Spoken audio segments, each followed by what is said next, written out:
Beneath the stillness of the night, you drift into a place where ancient fires once glowed. The air is soft, touched by the memory of incense and the quiet hum of old prayers. Above you, the stars form a great circle, turning slowly across the heavens, steady and eternal. The circle has always been here, in stone and in sky, in firelight and in water. It is the oldest shape, carved into the earth long before words, whispered through the hands of those who gazed at the sun and the moon and felt their endless return. Close your eyes in this quiet night. Imagine standing within a circle drawn in sand, a perfect ring that holds you gently.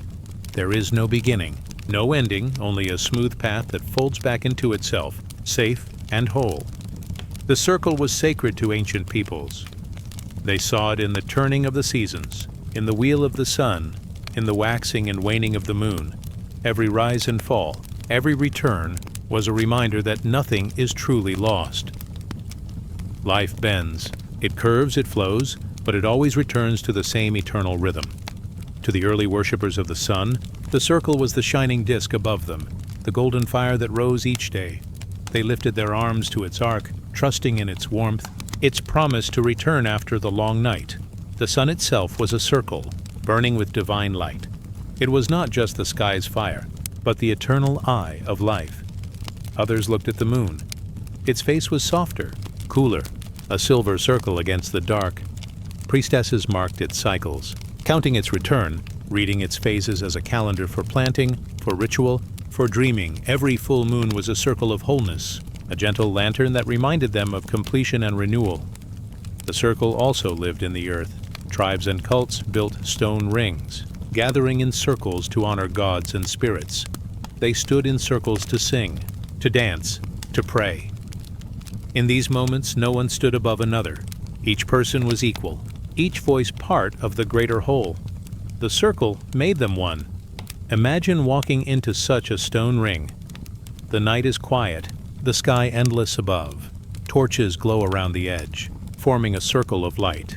In the center, you feel the balance of all directions, the harmony of being held by a shape without end.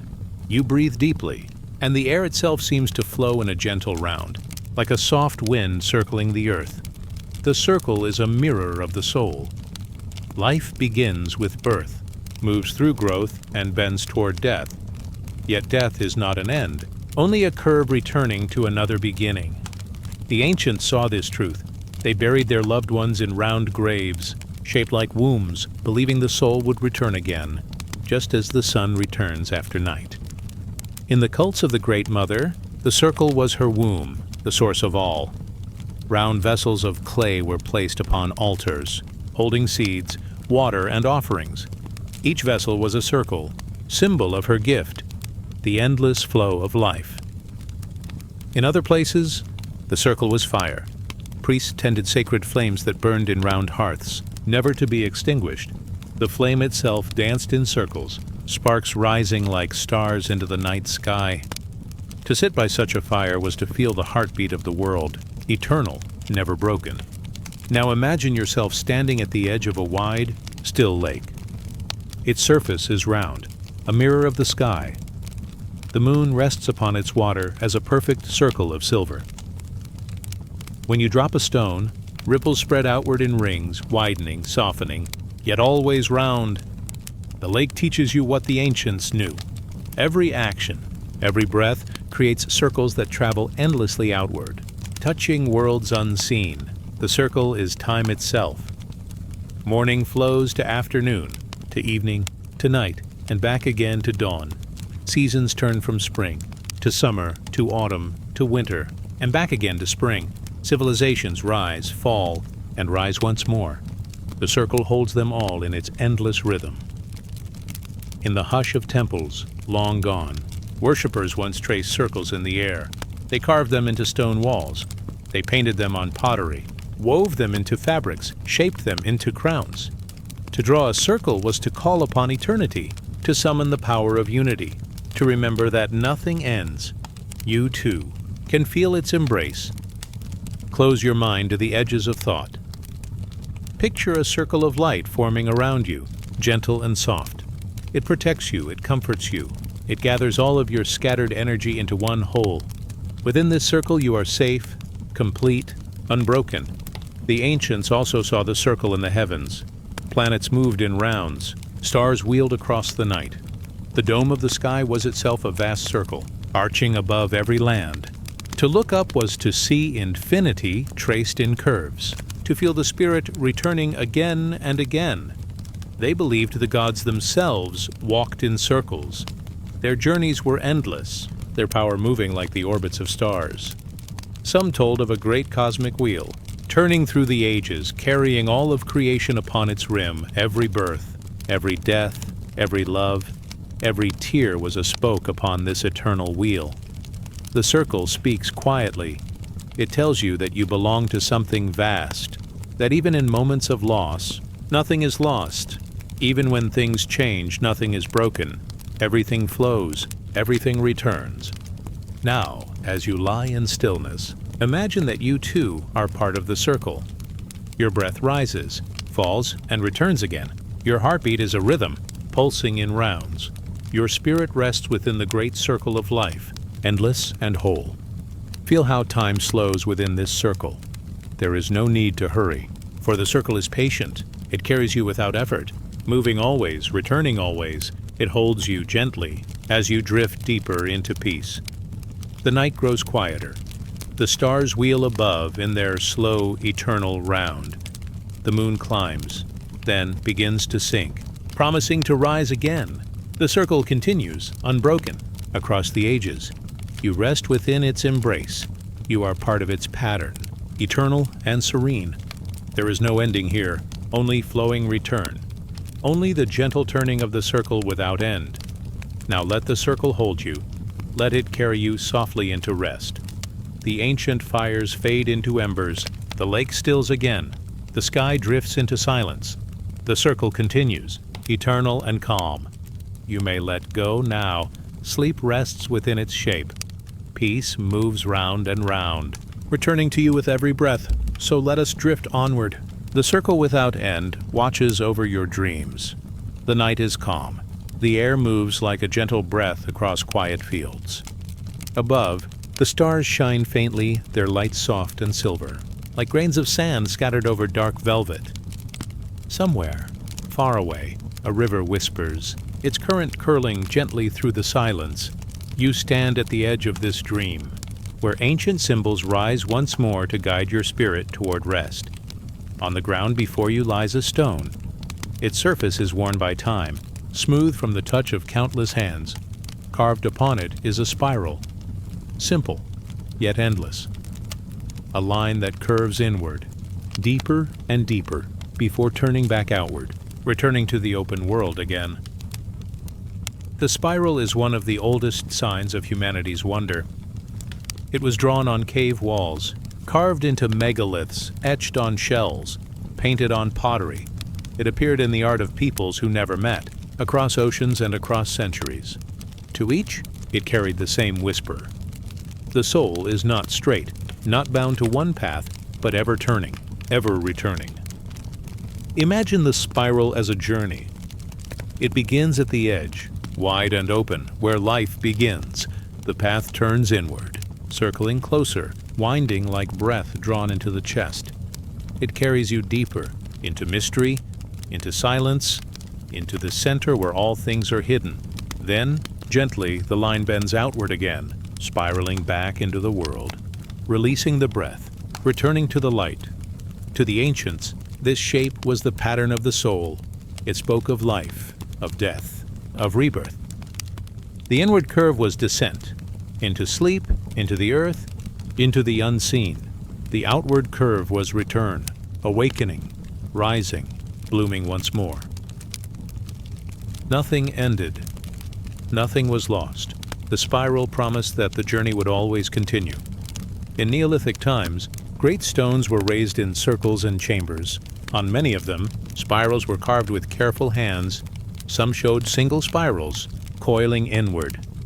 Others showed double spirals, meeting at the center, flowing out again.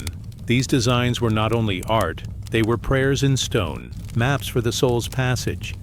Imagine standing before one of these stones at twilight. The last sunlight falls across its face. The spiral glows faintly as the shadows deepen. You trace its curve with your eyes. Slowly, slowly, the line leads you inward, drawing you toward the heart of mystery, and as you follow it, you feel your own thoughts soften, your breath grow calm, your spirit sink gently into stillness. The spiral was also found in nature. It curled in the shells of snails and in the chambers of the nautilus, ancient creatures of the sea. It spun in whirlpools, in the twisting of smoke, in the unfurling of ferns. The ancients watched these forms and knew the spiral is the shape of life itself. In the night sky, two spirals shone. The Milky Way stretched above as a great swirl of light, a spiral of stars across endless dark. To lie beneath it was to see the soul of the universe written in curves of fire. Every star a step along the path, every turn a reminder that the cosmos itself moves in gentle rounds. To walk a spiral is to walk both inward and outward. Many ancient rituals asked the seeker to follow a spiral path. Feet moved slowly along the curves, turning again and again, circling toward the center. At the heart, silence waited, a pause, a still point. Here the seeker touched mystery, felt the presence of the eternal, and then, just as gently, the path carried them outward again, back into the world, carrying that peace with them. You may imagine yourself on such a path now, a spiral of stones laid upon the earth, glowing softly in moonlight. Your steps are slow, light, unhurried. The path curls inward, carrying you deeper into calm. With each turn, the world grows quieter. With each step, your breath sinks deeper. At the center, you pause, surrounded by stillness, held by the spiral's embrace, and then you turn outward, carried gently back, moving toward release, toward light, toward rest. The spiral also spoke of balance, inward and outward, darkness and light, silence and sound, life and death. One cannot exist without the other. The two are not enemies but companions, flowing into one another like the two halves of a spiral. Some saw in the spiral the dance of the sun, its rays stretched outward in curling beams, spiraling across the sky as the seasons turned. Others saw in it the dance of water, circling endlessly through rain, river, sea, and cloud. In every form, the spiral whispered the same truth. All things return, all things continue, all things flow. Imagine now a shell lying in your hands. Its surface is cool, its spiral perfect and smooth. As you lift it to your ear, you hear the sea. The sound is endless, flowing inward and outward, like breath. The spiral holds the memory of the ocean, the memory of time itself. Listening, you feel as though your own spirit is carried upon its curves, drifting gently, endlessly. The soul, too, is a spiral. It enters life, winding inward into form, into body, into breath. It learns, grows, deepens, until at last it turns again toward the unseen. It leaves the body, but not the path. It spirals outward once more, back into the great sea of spirit, where it rests before turning inward again, entering life anew, so it continues forever circling, forever flowing. To the dreamers of old, spirals were also symbols of the journey within. The outer rings were the world of senses, noise, and struggle. The inner rings were the quiet places of the heart. To follow the spiral inward was to leave behind the noise, the weight, the restless mind. At the center waited silence. At the center waited peace.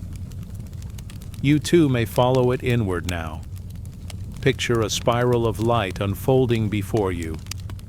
It glows softly, like silver thread spun through darkness. Your thoughts step gently along its curve. You turn inward and again inward, circling ever closer to the heart. At last you arrive at the center.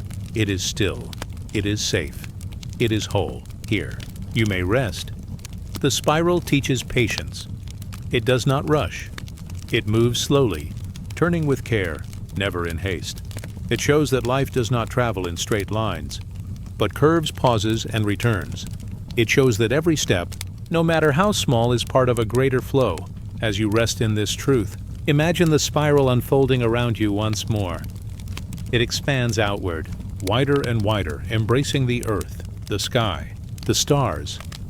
You are within it. You are part of it. You are held by its endless turning. Now the night deepens. The stars wheel slowly across the sky, forming their cosmic spiral above you. The river continues to murmur, curling in soft eddies along its banks. The spiral is everywhere, silent and eternal, flowing through all things. Let it carry you now. Let its slow turning guide your breath, your heart, your dreams. The spiral of the soul moves always, gently, endlessly. It carries you inward, into peace. It carries you outward, into rest. It carries you home. And so, as the night grows still, you drift with the spiral, softly inward, softly outward, always safe, always whole. Now rest. As the spiral continues its eternal movement, now rest. As the stars return, the night stretches wide and calm. A hush lingers over the land, as though the earth itself is breathing in quiet rhythm. The stars gleam faintly, scattered jewels across a velvet sky. In the distance, an owl calls once, then falls silent.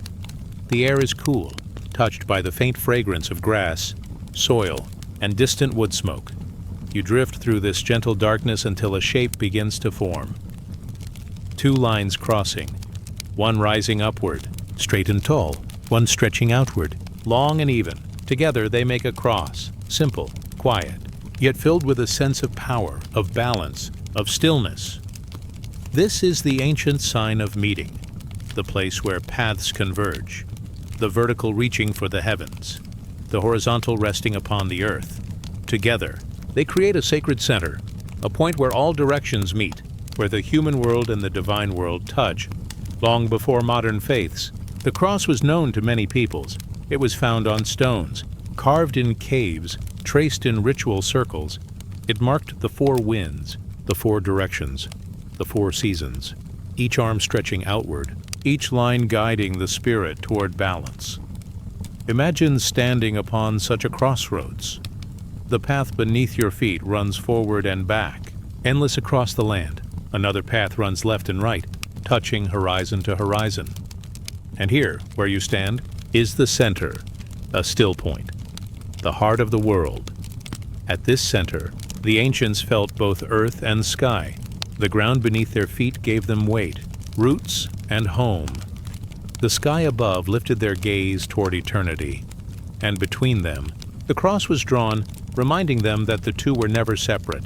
Life was always both, earthly and divine, rooted and reaching.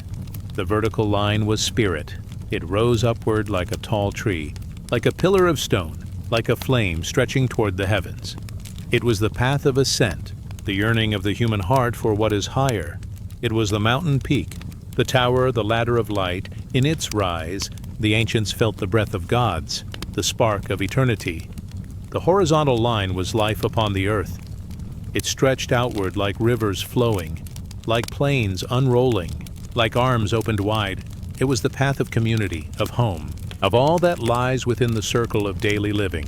It was the harvest in the field, the fire in the hearth, the hands of friends joined together, and where the two met, there was balance, there was wholeness, the crossroads. The center, the still place where heaven touched earth. In ancient fields, travelers often came to crossroads. They were places of choice, of passage, of pause. Some built small altars where the roads met, leaving offerings for the gods of the way. They believed that the crossroads was a holy place, a point where unseen forces might draw close. Imagine yourself at such a crossroads. The ground is lit by moonlight. The paths stretch away, silver, under the night sky. A small stone altar rests at the meeting point. A clay lamp flickers softly upon it, its flame rising like the vertical line, while its glow spreads outward like the horizontal. You stand in the stillness, feeling how the cross is not only a symbol, but a living presence, a quiet guide. In temples, too, the cross appeared. Columns were set in fours, altars aligned with the four directions. The great circle of the year was divided by the cross, spring opposite autumn, summer opposite winter. At each point, the people gathered honoring the turn of seasons, the balance of light and dark.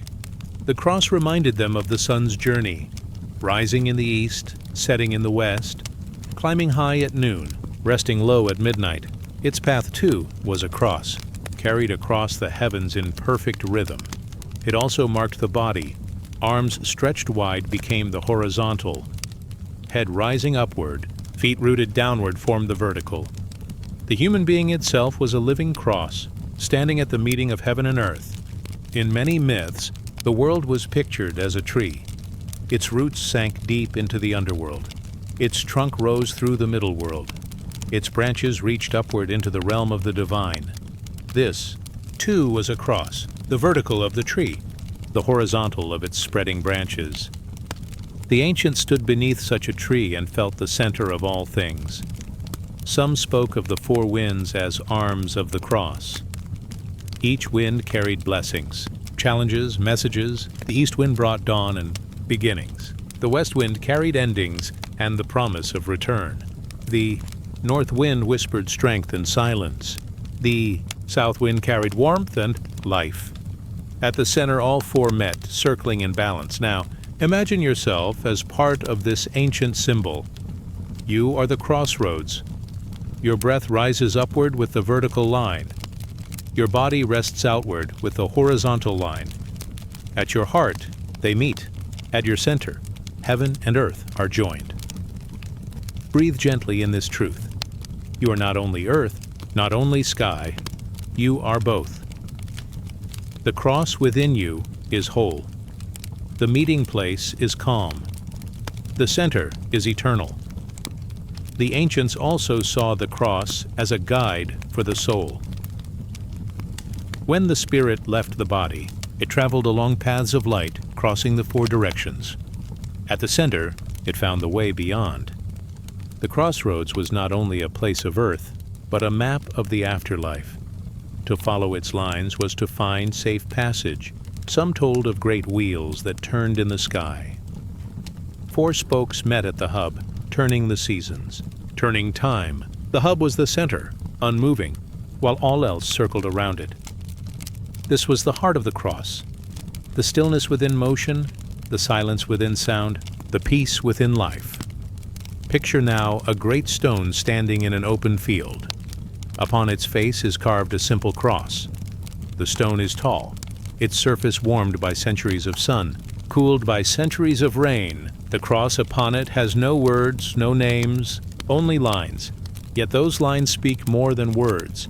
They speak of balance. They speak of belonging. They speak of heaven meeting earth. Stand before this stone in your dream. Let your eyes rest upon the cross. Feel its quiet power. The vertical steadies you, lifting your gaze toward the stars.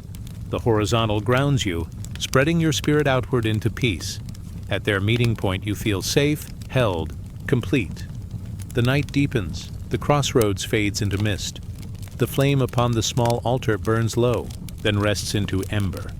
The lines of the cross remain, not only upon the earth, but within your spirit. Now, as the stars wheel above, you drift into balance. Heaven and earth join within you. The crossroads carries you into rest. Let us drift onward now, gently into the next path of the story. Now rest, as the stars return and the crossroads of heaven and earth watches over your dreams. The night is quiet. The air is still, carrying the faint scent of earth after rain. Moonlight slides across the land, silver and tender, softening every stone, every leaf, every shadow. Somewhere in the tall grass, something moves without sound. A shape glides, slow and smooth, weaving as though the ground itself is breathing. It is the serpent, ancient traveler, silent keeper of wisdom. The serpent does not rush. Its body curves like water flowing. Its path is never straight, yet always certain. Each motion is gentle, yet filled with power hidden beneath its skin. For thousands of years, people have watched this creature and felt something stirring within their hearts. Fear, yes, but also wonder. Mystery, but also reverence. In the earliest caves, carved lines of snakes wind across the stone walls. They twist in circles, in spirals, in patterns without end. The serpent was more than an animal. It was a sign, its skin shed and renewed, leaving the old behind. Its body coiled and uncoiled like the turning of time.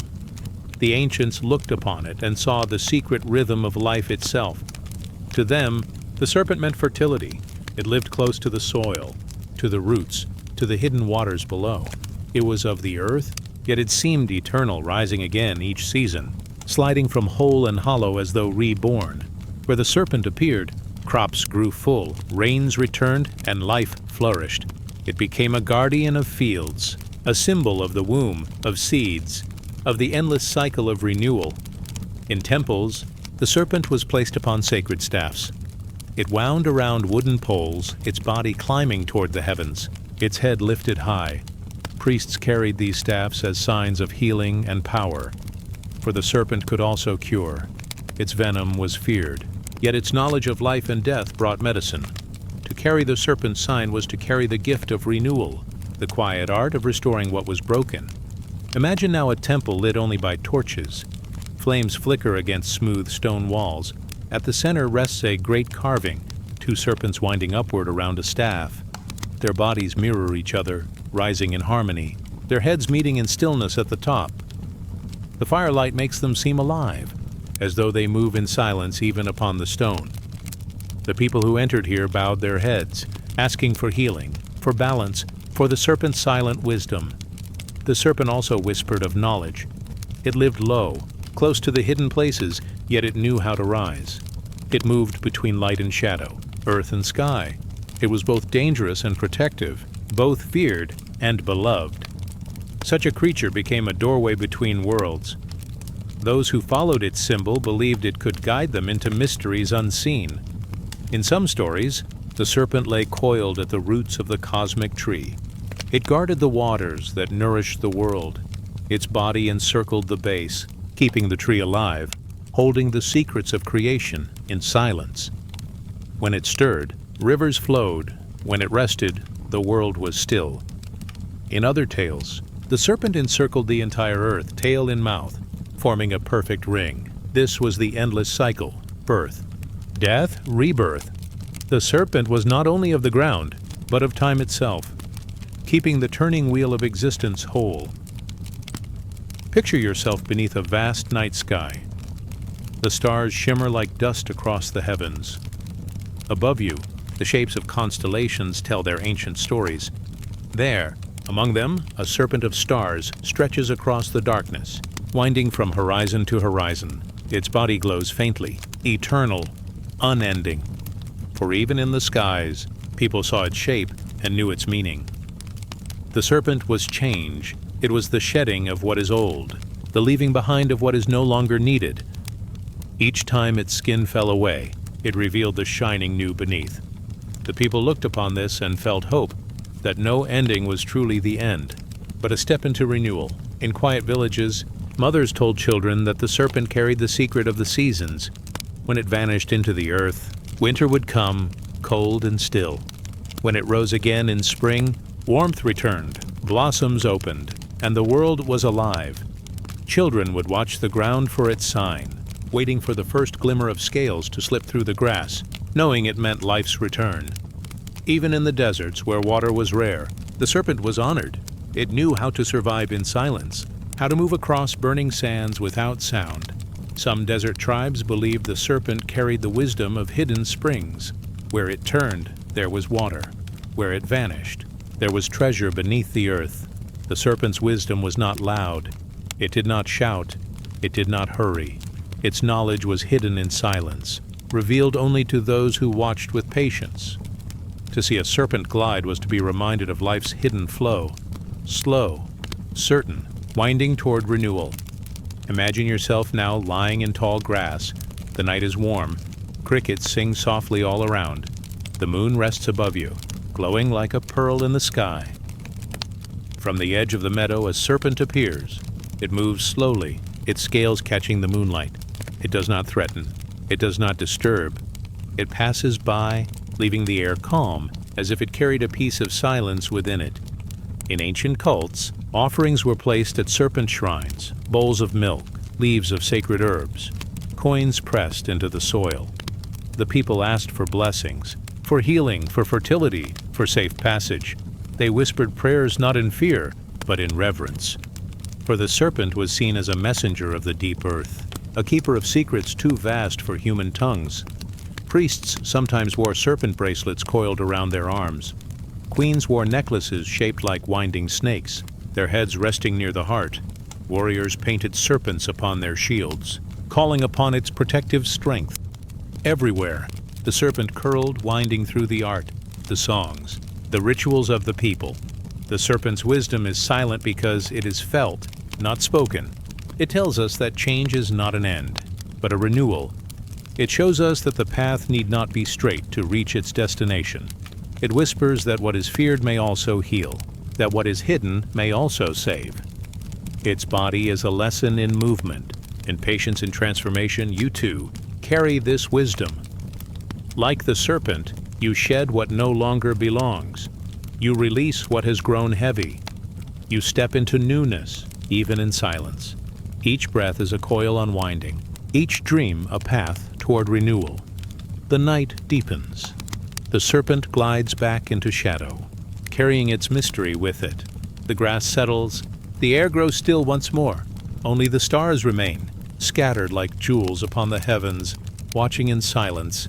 And you rest, held by the serpent's ancient wisdom. Change will come, but it will be gentle. Renewal will rise, but it will be calm. In silence, in stillness, in the winding rhythm of life, you are safe. Let us drift onward now. The serpent has spoken without words. Now rest as the stars return, and the silent wisdom of the serpent curls around your dreams. The night slowly softens. Shadows stretch long and tender across the land. You drift in the in-between place, where dreams and waking meet. Above the horizon, light begins to gather, gentle and golden, like a breath drawn by the world itself. It is the ancient sun disk, circle of radiance, heart of warmth, silent guardian of endless life. The sun rises not with haste, but with quiet certainty. Its face glows round and whole, a circle of gold, steady as eternity. Soft rays spill outward, not as fire, but as silk, touching stone, tree, and river with gentle hands. The world is reborn in its presence, and long ago, people bowed to this radiant form, calling it sacred, calling it divine. In the temples of Egypt, the sun disk was drawn upon walls and carved into stone. It floated above the heads of gods, its circle shining with rays that ended in hands that reached outward, offering life, blessing, and breath. To the people, it was not only light, but spirit, a holy being who gave all things their strength. They called it a 10, the radiant one, the giver of life. When the sun disk appeared, fields grew green, rivers shimmered, and children thrived. When it hid, shadows gathered, and the world fell into rest. Its rising was the birth of day, its setting the soft embrace of night. Each morning was a promise, each evening a gentle farewell. Imagine yourself standing upon the banks of the Nile. The air is warm, carrying the scent of lotus flowers. The river moves slowly, carrying the sky upon its surface. And above the sun disk hovers, golden and perfect. It pours its blessing upon the waters, upon the palms, upon the very breath in your chest. The people here knew this light as life itself. Far away, in the lands of Mesopotamia, the same disk was honored. There it was, the sign of Shamash, the sun god who watched all with radiant eyes. He was the one who saw truth, who lit the world so that nothing remained hidden. The golden disk above him was his seal, his crown, his ever-watchful face. Each ray was a thread of justice, each glow a breath of order, keeping the balance of life. The people carved the sun disk upon boundary stones. They placed it upon seals and tablets. Where it shone, there was fairness. Where it lingered, the hidden was revealed. To stand beneath the disk was to be seen, to be known, to be made whole. Everywhere, the circle of the sun carried meaning. It was eternity. It was energy that never tired, that always returned. Its shape was without beginning, without end, like the breath of creation itself. It rose and fell, yet never truly vanished. Each dawn was a rebirth, each dusk a gentle descent into dream. Some called it the eye of heaven, others called it the golden chariot, but all felt its warmth upon their skin and knew it as comfort. as safety, as the presence of the divine. Imagine now a temple of stone. Its pillars rise high, painted with colors of blue and gold. At its center, an altar waits beneath an open roof. Here, priests gather at dawn. Their voices are low, their words soft, carried on the air like smoke. As the sun disk rises, its first rays fall directly upon the altar, filling the temple with light. No flame is needed, for the sky itself has become the lamp. The people bow. The priests raise their hands. The circle of the sun shines upon all, without judgment, without division. It does not choose. It gives itself to all equally, the child, the elder, the king, the worker. The disk knows no boundary. Its radiance is for every being beneath the sky. The sun disk is also rest. For though its rays give life, they also fade each evening. It dips below the horizon, sliding into shadow, leaving the earth to moonlight and stars. But even in its absence, it is not gone. It travels unseen across hidden paths, beneath the world's belly, and in the morning, it rises again, as if reborn, young and whole, never weary, never broken. The ancients looked upon this mystery and saw the truth of their own lives. Death was not an end, it was a setting sun, a gentle descent. Beyond, in the hidden places, the soul traveled as the disk traveled, only to rise again. Each life, each breath, each dream was part of this eternal rising and setting. You float in this golden rhythm. Light comes, light goes. The circle turns, yet always returns. The sun disk whispers to you of renewal, of the endless journey that is never lost. Its warmth upon your skin is a promise. Even when darkness comes, light is waiting. Even when endings appear, beginnings will follow. In some sacred songs, the sun was praised not only for its light, but for its silence. It rose each day without demand. Without need, it gave freely, endlessly, without words. Its only language was radiance, its only act to shine. To watch the sun was to learn the art of quiet giving, the way of selfless presence. Think now of the golden disk as it rests above you. Its rays are soft, like threads of silk weaving across your body, your breath, your dreams. They do not burn, they do not blind. They warm, they soothe. They cradle you in a circle of light, as though the sun itself holds you close. The ancients often drew the disk with wings spread wide, a circle of gold carried upon feathered arms, stretching across the heavens. This was the sun not as fire, but as guardian. Its wings covered the land, offering protection, carrying prayers to the skies. When storms came, the people looked to the winged disk and felt safety. When battles loomed, they placed it upon their banners and shields, calling on its endless strength. But beneath all this, the disk was always life. The grain ripened under its glow, the rivers sparkled in its warmth. The skin felt its touch and grew strong. Without it, nothing would remain. With it, all things found their breath. Close your eyes and picture the disk once more. Golden, whole, a circle without seam. It rests above you, patient and still. Its light spreads gently outward, filling every corner with calm. You are beneath its wings. You are within its circle. You are safe in its radiance. The world softens. Your breath slows, like the disk setting into the horizon. You descend into rest, like the disk rising again in dawn. You will awaken renewed. But for now, let the golden circle carry you. Let it cradle you in warmth, in light, in endless life. Now drift onward. The sun disk shines even in your dreams. Now rest. As the stars return and the golden circle watches over you. The night is quiet now. The air is cool, and the world is softened by shadows. Above, the moon hangs like a silver lantern, glowing gently over the earth. Her light does not burn like the sun. It caresses. It soothes. It falls upon rooftops, river banks, and forests like a soft veil. You rest beneath her watch, wrapped in her tender glow. For countless ages, humankind has turned their gaze upward to the moon. They whispered to her, prayed to her, and danced beneath her changing face. She was a guide for the seas, a clock for the stars, and a mirror for the soul. The crescent moon, sharp yet delicate, was seen as a cradle for dreams. The full moon, round and whole, a sign of ripening, of fullness, of time completed, and the dark moon, hidden away, a promise of rest and renewal. Beneath her silver crown, priestesses walked barefoot in the sand. Their long robes swayed with the night wind.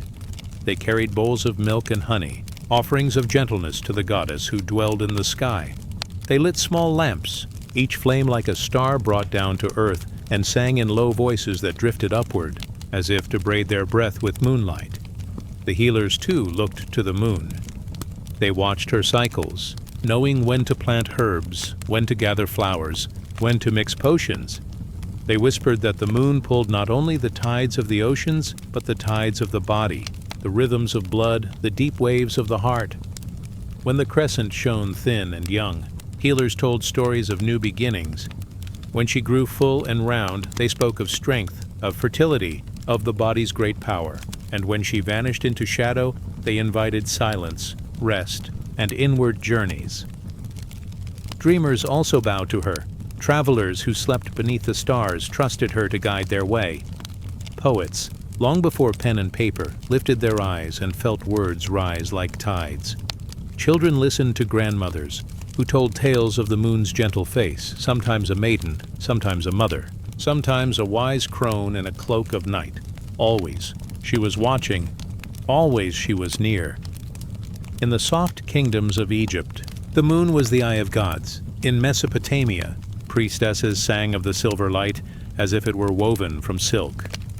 In Greece, the moon was Serene, a goddess who drove her chariot across the dark heavens. Her horses moved not with speed, but with grace, drawing the night forward in a calm, endless rhythm. The Romans called her Luna, and her name became a whisper carried through the centuries. Still echoing in the word lunar, the moon was not only a goddess, she was also a clock. She kept time not by numbers, but by cycles. Her waxing and waning carved the months. Her rhythm shaped calendars and harvests. Sailors charted their voyages by her light.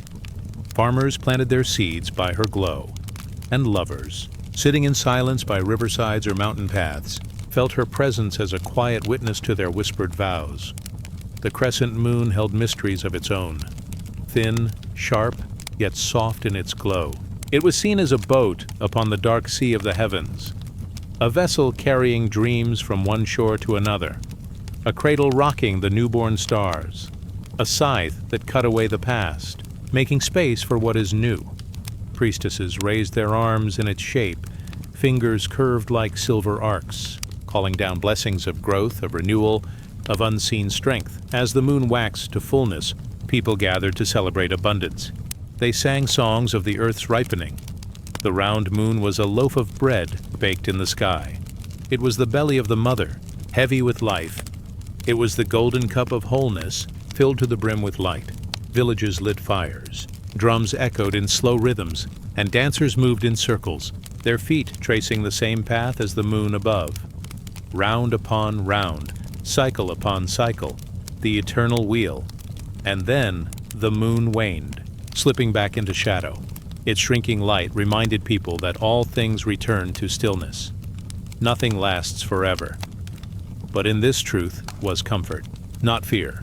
For what fades away is not lost. It rests, it renews, it returns again. Healers whispered that in the moon's disappearance lay a secret gift. The dark moon was a time for rest, a time to close the eyes, to turn inward, to listen not to the voices of the world, but to the silence of the heart. It was a sacred pause, a reminder that absence too is holy. Imagine now the sea, touched by moonlight, the waves breathe in and out, pulled gently by her hand. Each crest glimmers silver, each trough falls into soft shadow. The tides follow her faithfully, as if the great ocean itself were a lover, bowing to the moon with every rise and fall. High in the mountains, snow peaks glow like pale torches, their white tips drinking in her radiance. Forests lie hushed, their leaves trembling in the cool breath of the night. Owls call softly, wolves lift their heads and sing in long, haunting voices, not of sorrow but of recognition, as if they, too, honor the moon as mother, sister, guide. The crescent, the full, the hidden. Each face of the moon is a mystery. Each is a gift. She teaches that time is not a straight path but a circle. She shows that life, like light, waxes and wanes, yet always finds its way back. You drift now beneath her glow. The room you rest in feels softer, as if bathed in silver mist. Your breath rises and falls like a tide. Steady, calm, unhurried, the moon does not rush, and neither do you. Her wisdom moves slowly, like water, like the turning of seasons. Let the crescent cradle you. Let the full moon bless you with wholeness. Let the dark moon remind you of the holiness of rest. You are part of her rhythm. You are part of her cycle. You are never lost in shadow. You are always returning to light, and so the moon keeps her silent. Watch over deserts and forests, over oceans and mountains, over your resting body and your drifting spirit. She whispers mysteries that cannot be spoken in words, only felt in the quiet of the heart. Now the night deepens. The stars lean closer. The moon glows steady, a lantern hung for all who dream. You are safe beneath her. You are guided. You are held. Let the soft silver light carry you further into stillness. Let her calm glow rock you into sleep. The mysteries of the moon are endless, but they do not need to be solved. They only need to be felt. Rest now. Breathe with the tides. Close your eyes as the priestesses once did, as the healers once did, as the dreamers always have. The moon is with you. She has always been with you. Her mysteries are gentle. Her silence is kind. Her light is forever. Let us drift onward. Now rest as the stars return. The night has grown deeper. The stars shimmer like distant jewels, and the moon glides slowly across the sky. In the hush of this hour, there is another light waiting for you. Not the cold silver of the heavens, but a warmer glow, a flame. Gentle, steady, its golden breath flickers softly, neither loud nor sharp, but alive with quiet devotion. You find yourself in an ancient courtyard, where stone walls cradle silence. In the center, an eternal fire burns. It has no beginning and no end. The priests say it was lit by the gods themselves, a spark from the heart of creation. The priestesses guard it, tending it day and night, so it will never fade. They bow as they pass, carrying offerings of oil and incense, feeding the sacred flame. It is not simply fire, it is spirit. It is the breath of the divine, clothed in light. The flame has many meanings. For some, it is purity, burning away all shadows, leaving only clarity. For others, it is devotion, an endless promise, kept alive through time. For others still, it is the fire within the human soul, that quiet warmth at the center of being which glows even in the darkest night. The Zoroastrians kept sacred fires in their temples, believing the flame carried the very presence of Ahura Mazda, the god of light and truth. Their temples were simple yet holy, built not for idols, but for the flame itself. Priests tended it with careful hands, never letting it die. To watch it was to gaze upon eternity. In Greece, too, there was the flame of Hestia. She was goddess of the hearth, and her fire burned not only in homes, but in the heart of the city. Every meal, every prayer, every family gathering began with her. The Romans carried her as Vesta, and the Vestal virgins guarded her temple with devotion. To let her flame go out was unthinkable. It was as if the soul of the city would falter. And so, day and night, they kept it alive, its glow steady as the turning of the earth. In India, fire was called Agni. It was seen as a messenger between the human and the divine. When offerings were placed in the flame, the smoke carried them upward, delivering prayers to the heavens. Agni was not only worshipped, he was the fire in every hearth, the light in every lamp, the warmth in every breath. The flame is not bound to temples alone. It has always been with the people. In the mountain caves where hermits sat, they lit candles that kept them company in long meditations. In desert tents, wanderers built small fires, warming their hands and hearts as the wind howled outside. In quiet homes, mothers placed oil lamps in windows, signs of welcome, signs of safety, signs of love. Imagine now the sacred flame before you, It burns without smoke. Its colors move like a slow dance, gold at the heart, amber at the edges, and sometimes a faint blue at its base. It does not consume greedily. It glows with patience, with devotion. As you watch, your breath begins to follow its rhythm in, as the flame lifts, out, as the flame softens, out, slow and steady, like a lullaby made of light. Those who watched the flame said it was alive, not alive like flesh, but alive like spirit. It responded to song, to silence, to the feelings carried in the heart. When sorrow sat nearby, the flame bent low, its flicker trembling, as if it listened. When joy entered, it rose high, stretching upward, as if it too celebrated. Always, it reflected the soul that watched it. Always, it remained a mirror of the inner fire. Priests taught that the flame was also within. They said, "Do not look only at the temple fire. Look inside. The same glow rests in your chest, burning quietly behind your breath." Some called it the soul. Some called it the heart. Some called it spirit. But all agreed, within every being, there is a flame that does not die. In times of sorrow, the flame dims, but it does not vanish. In times of joy, it shines brightly, but it does not consume. It is steady. It is faithful. It is the quiet reminder that life itself is sacred. The ancients told stories of flames that guided the lost. Travelers in deserts spoke of distant fires, which led them through the dark dunes to safety. Sailors told of a fire that appeared on their masts in storms, a sign that divine hands were near, watching, protecting, guiding. Villagers lit torches in processions, believing each small flame was a star brought to earth. Together, they made a river of light flowing through the night like hope itself. Even in mourning, the flame was present.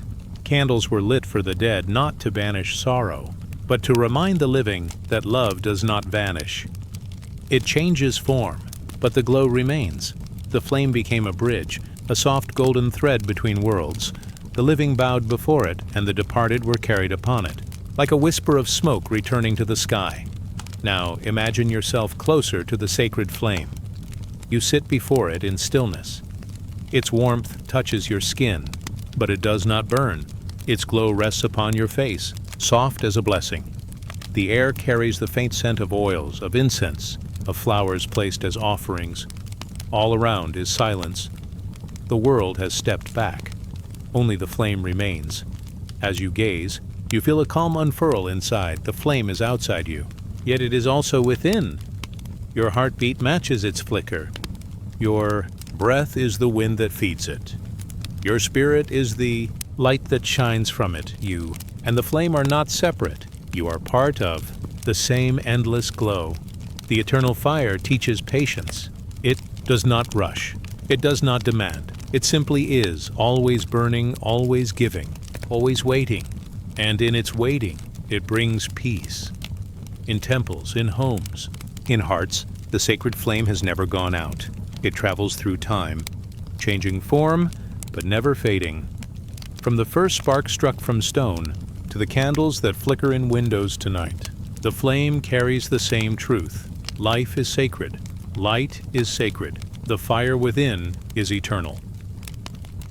Now the night grows quieter still. The stars lean gently toward the earth. The sacred flame glows steady, a golden guardian in the darkness. Its warmth cradles you. Its light guides you deeper into rest. Your breath is slow, your body is calm. The flame inside you glows softly, safe, patient, eternal. Let it carry you now. Let it keep watch as you drift. The world grows dim, but the flame remains, steady as love, steady as life, steady as sleep, and so the sacred fire continues to burn. Its mysteries are quiet. Its light is endless. Its warmth belongs to you. Now rest. As the flame glows on, let us drift onward until dawn finds us again. The night air is hushed, as though the world itself is holding its breath. Above, the sky drapes in endless velvet, stitched with silver stars, each one a doorway, each one a promise of mysteries unseen. And in your hand, you feel the weight of something ancient. A key. Cool metal rests against your palm. its edges worn smooth by countless hands, its shape both simple and strange. It is not only a tool of locks and doors, it is a symbol, a bridge, a promise of passage. Throughout the ages, keys have been more than iron and bronze. They were carved into temples, placed upon tombs, worn as talismans around the necks of priests and wanderers alike. For in every heart lies the yearning to pass through hidden gates, to find what waits beyond the veil of the known. In Egypt, the key was called the Ankh. It shone not like iron, but like life itself, a loop above a cross, a circle meeting a line. The Ankh was carried by gods in painted hands, offered to kings, pressed against their lips, as if to whisper, "Life does not end here. Beyond this chamber, another door opens." It was the key of eternal breath, and a key not of gold, but of spirit. In the temples of Greece, the goddess Hecate carried keys. She stood at the crossroads, where three paths met under the moonlight. To her were given the secrets of doors unseen, the passage between earth and underworld, between sleep and dream. Her keys did not clang with sound, they shimmered with silence, offering safe passage to those who wandered in night. And in the old myths of the north, keys were given to keepers of halls. The matriarchs wore them at their belts, signs of their authority, their power to open, their power to guard. The jangling keys spoke of wisdom, of care, of trust. For the one who held the key was the one who guided the household, who unlocked both hearth and heart. Keys appear in many tales of the beyond. They are said to unlock gates of the afterlife, to open doors carved of stone, to lead the soul toward its resting place. Priests carved them upon walls, so the dead would not be lost. Travelers carried charms of keys, believing they would guard their journey, not only in life, but in the long road after. Picture now a great door before you. Its frame is carved of stone. Its surface glimmers faintly with ancient signs. It is not threatening. It waits, silent, patient, and in your hand rests the key. You do not force it. You do not rush. You simply let your breath flow with the flame of the moment. The key rests between your fingers, a reminder that all gates open in their own time. The ancients knew this truth. Key is not only for doors of wood and iron. It is for the doors of the spirit. It is for the gates of the heart.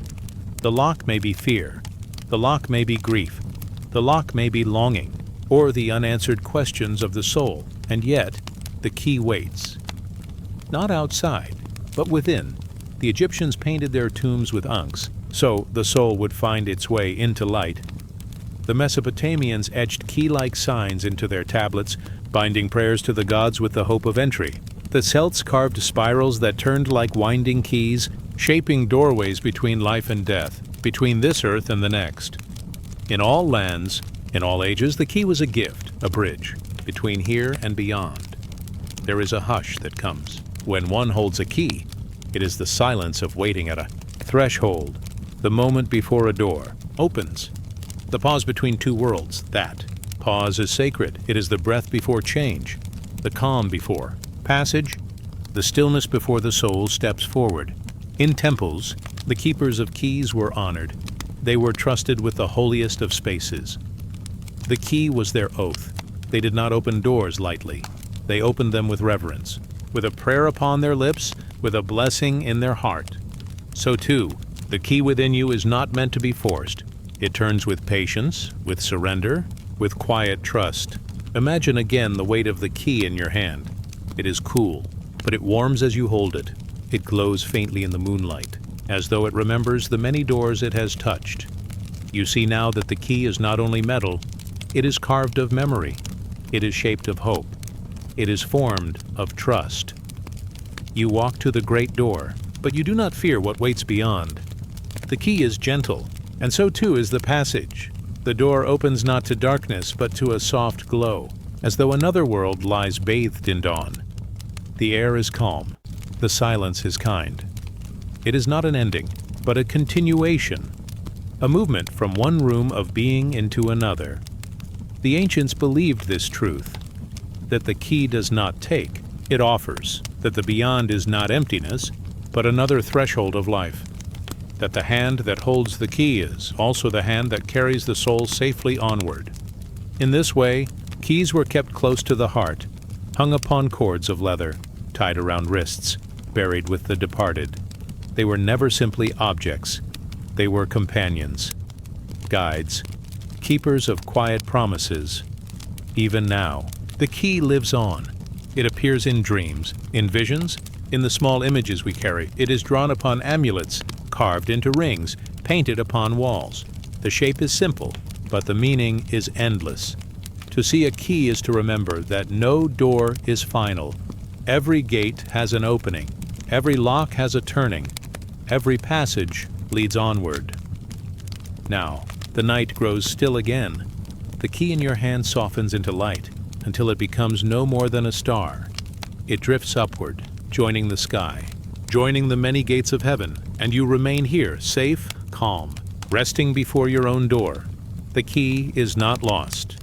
It rests within you always, waiting to open when the time is gentle, when the moment is right. There is no hurry, only rest, only trust, only the quiet glow of knowing. And so, the keys to the beyond remain, symbols carved in stone, whispered in myth, held in dreams. They remind us that nothing is closed forever. That spirit flows onward. That light waits behind every door. Rest now, beneath the stars. The key has returned to its place. The door is safe. The passage is calm. Let us drift onward until the night carries us deeper. Now rest as the stars return and the keys of the soul shine silently above. The night opens like a soft curtain, drawn back to reveal the quiet sky. The moon hangs above, a lantern of silver, its glow gentle and steady. Around it, the stars glimmer faintly, like countless eyes watching in silence, not with judgment, but with care. The world below is hushed. A breeze drifts like a whisper through tall grasses. You feel yourself drifting with it, as if carried by an unseen hand, into the realm of ancient memory. There, in the stillness, an image begins to form, a single eye, calm, unblinking, surrounded by light. It is not the eye of a stranger. It is the eye of protection, the eye of watchfulness, the eye that sees all.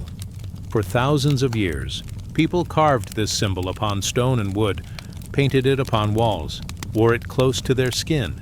They believed it was more than an image. They believed it was a guardian, a shield, a promise that no shadow could harm them, for the eye was always open, always awake. In Egypt, the eye belonged to Horus, the falcon god whose wings stretched wide over the desert. His eye was struck in battle, shattered and broken, yet it was healed, piece by piece, restored not only in flesh, but in spirit. The healed eye became a sign of wholeness, of balance returned. It was drawn upon amulets, placed upon the bodies of the departed, painted upon ships that sailed into uncertain waters.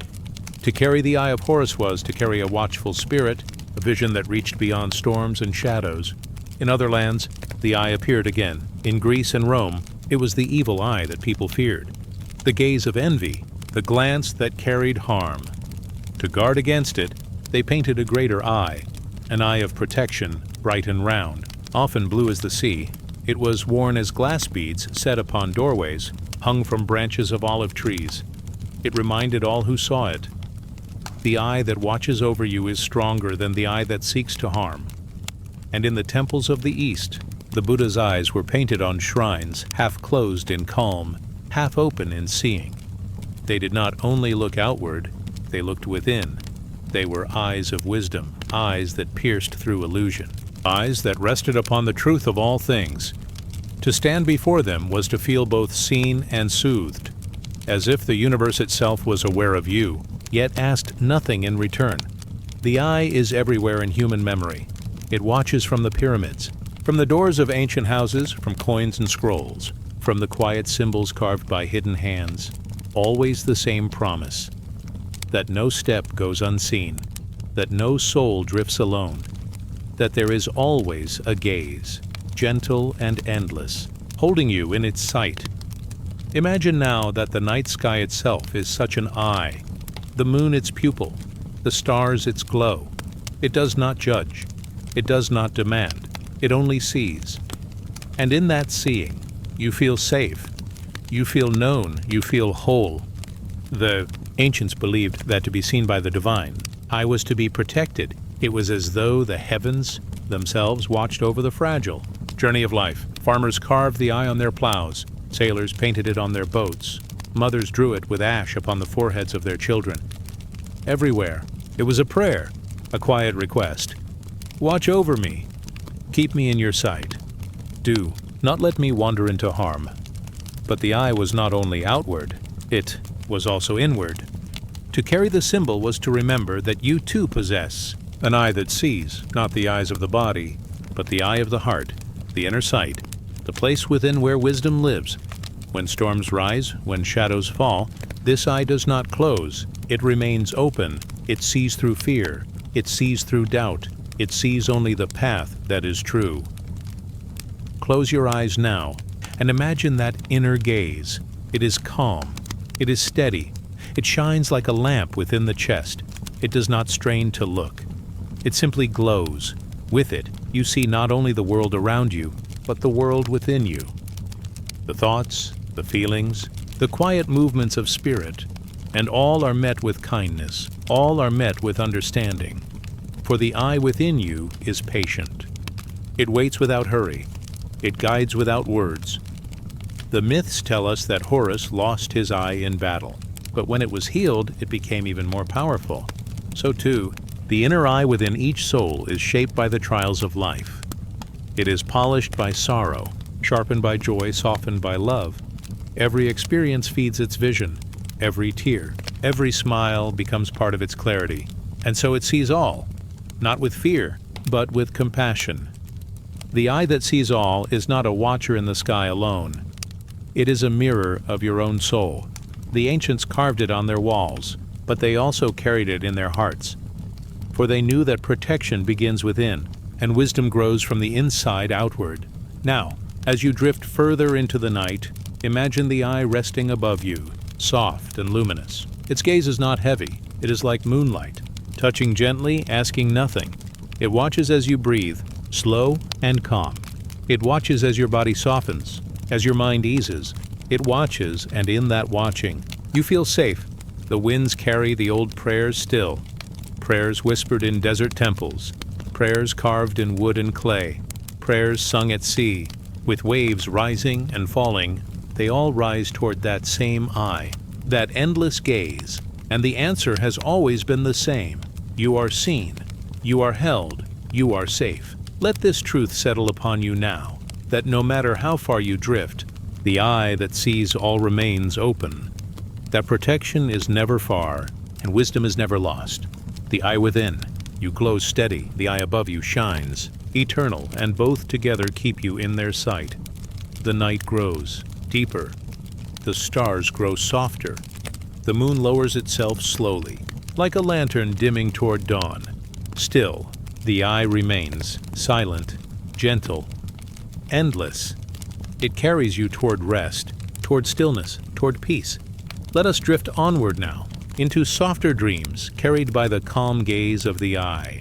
Now rest, as the stars return, and the watchful sight of ancient days guides you safely through the night. Night settles like a soft cloak. The sky stretches wide, its velvet surface deep and endless. A silver moon leans low, casting its quiet glow across the earth. Somewhere far away, a lone bird cries once, then fades into silence. The world grows still. In that stillness, a doorway opens. It is not a doorway made of wood or stone. It is a doorway of the spirit, and beyond it lies the labyrinth. The labyrinth is not a maze. It holds no cruel trick, no puzzle meant to trap.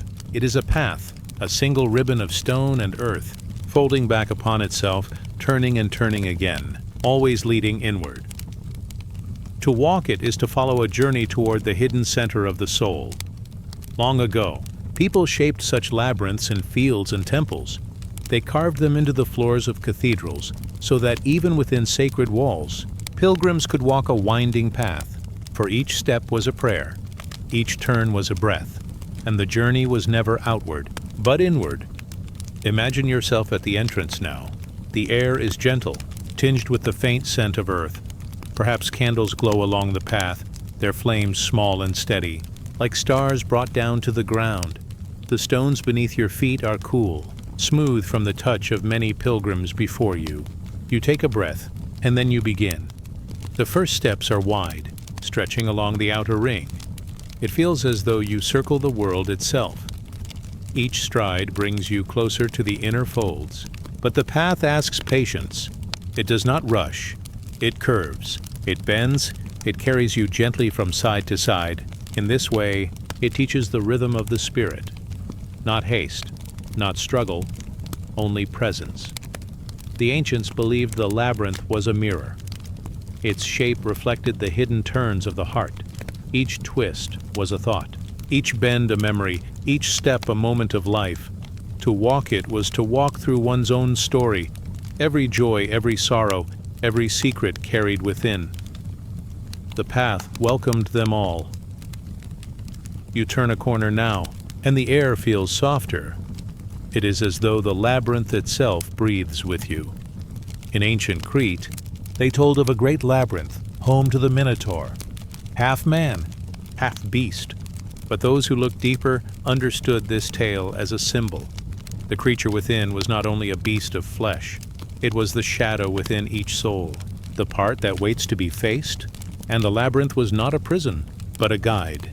It led each traveler toward that hidden center, toward truth. Yet here, as you walk slowly, there is no fear. The labyrinth you enter now does not roar with monsters. It hums with quiet. It welcomes you. It asks nothing of you but to keep walking, one step after another, until the path carries you home. The night deepens. Candles flicker softly. You hear the faint sound of water, perhaps a fountain near the heart of the path. Its trickle steady as a lullaby. The labyrinth turns you inward again. It folds you closer to its center. The walls do not rise high. They are gentle markers, guiding your way. There is no wrong step, no danger in wandering. The path has already been laid. It will always carry you where you need to go. In many lands, the labyrinth was used for prayer. A pilgrim might walk for hours, step by step, letting go of worries, laying down burdens until at last, at the very center, they stood empty-handed, and in that emptiness, they found peace. So too do you move now, step by step, gently surrendering what you carry. Each turn of the path feels like the turning of a page. With every curve, another weight slides away. Old doubts soften. Unspoken fears grow quiet. The labyrinth gathers them gently, like fallen leaves, and carries them away. The closer you come to the center, the quieter the world becomes. Your breath is slow. Your body feels light. The labyrinth is no longer a place outside of you.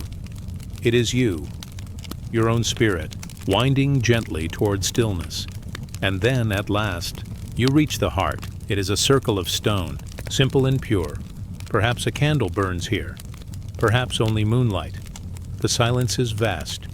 You stand within it, and you feel whole. The journey inward has brought you not to a monster, not to fear, but to peace, to the still flame at the center of your soul, a flame that never fades, a flame that waits patiently through all the turns of life for you to return. In this space, you rest. The labyrinth cradles you. The night holds you. The earth beneath you whispers of ancient prayers. There is nothing to chase, nothing to solve, only being, only light. When the time is right, the path will carry you outward again, but it will not be the same as before, for each step outward is also a step renewed. You will walk the same turns, the same bends, but the heart within you will be calmer, gentler, clearer. This is the gift of the labyrinth. Not escape, but return.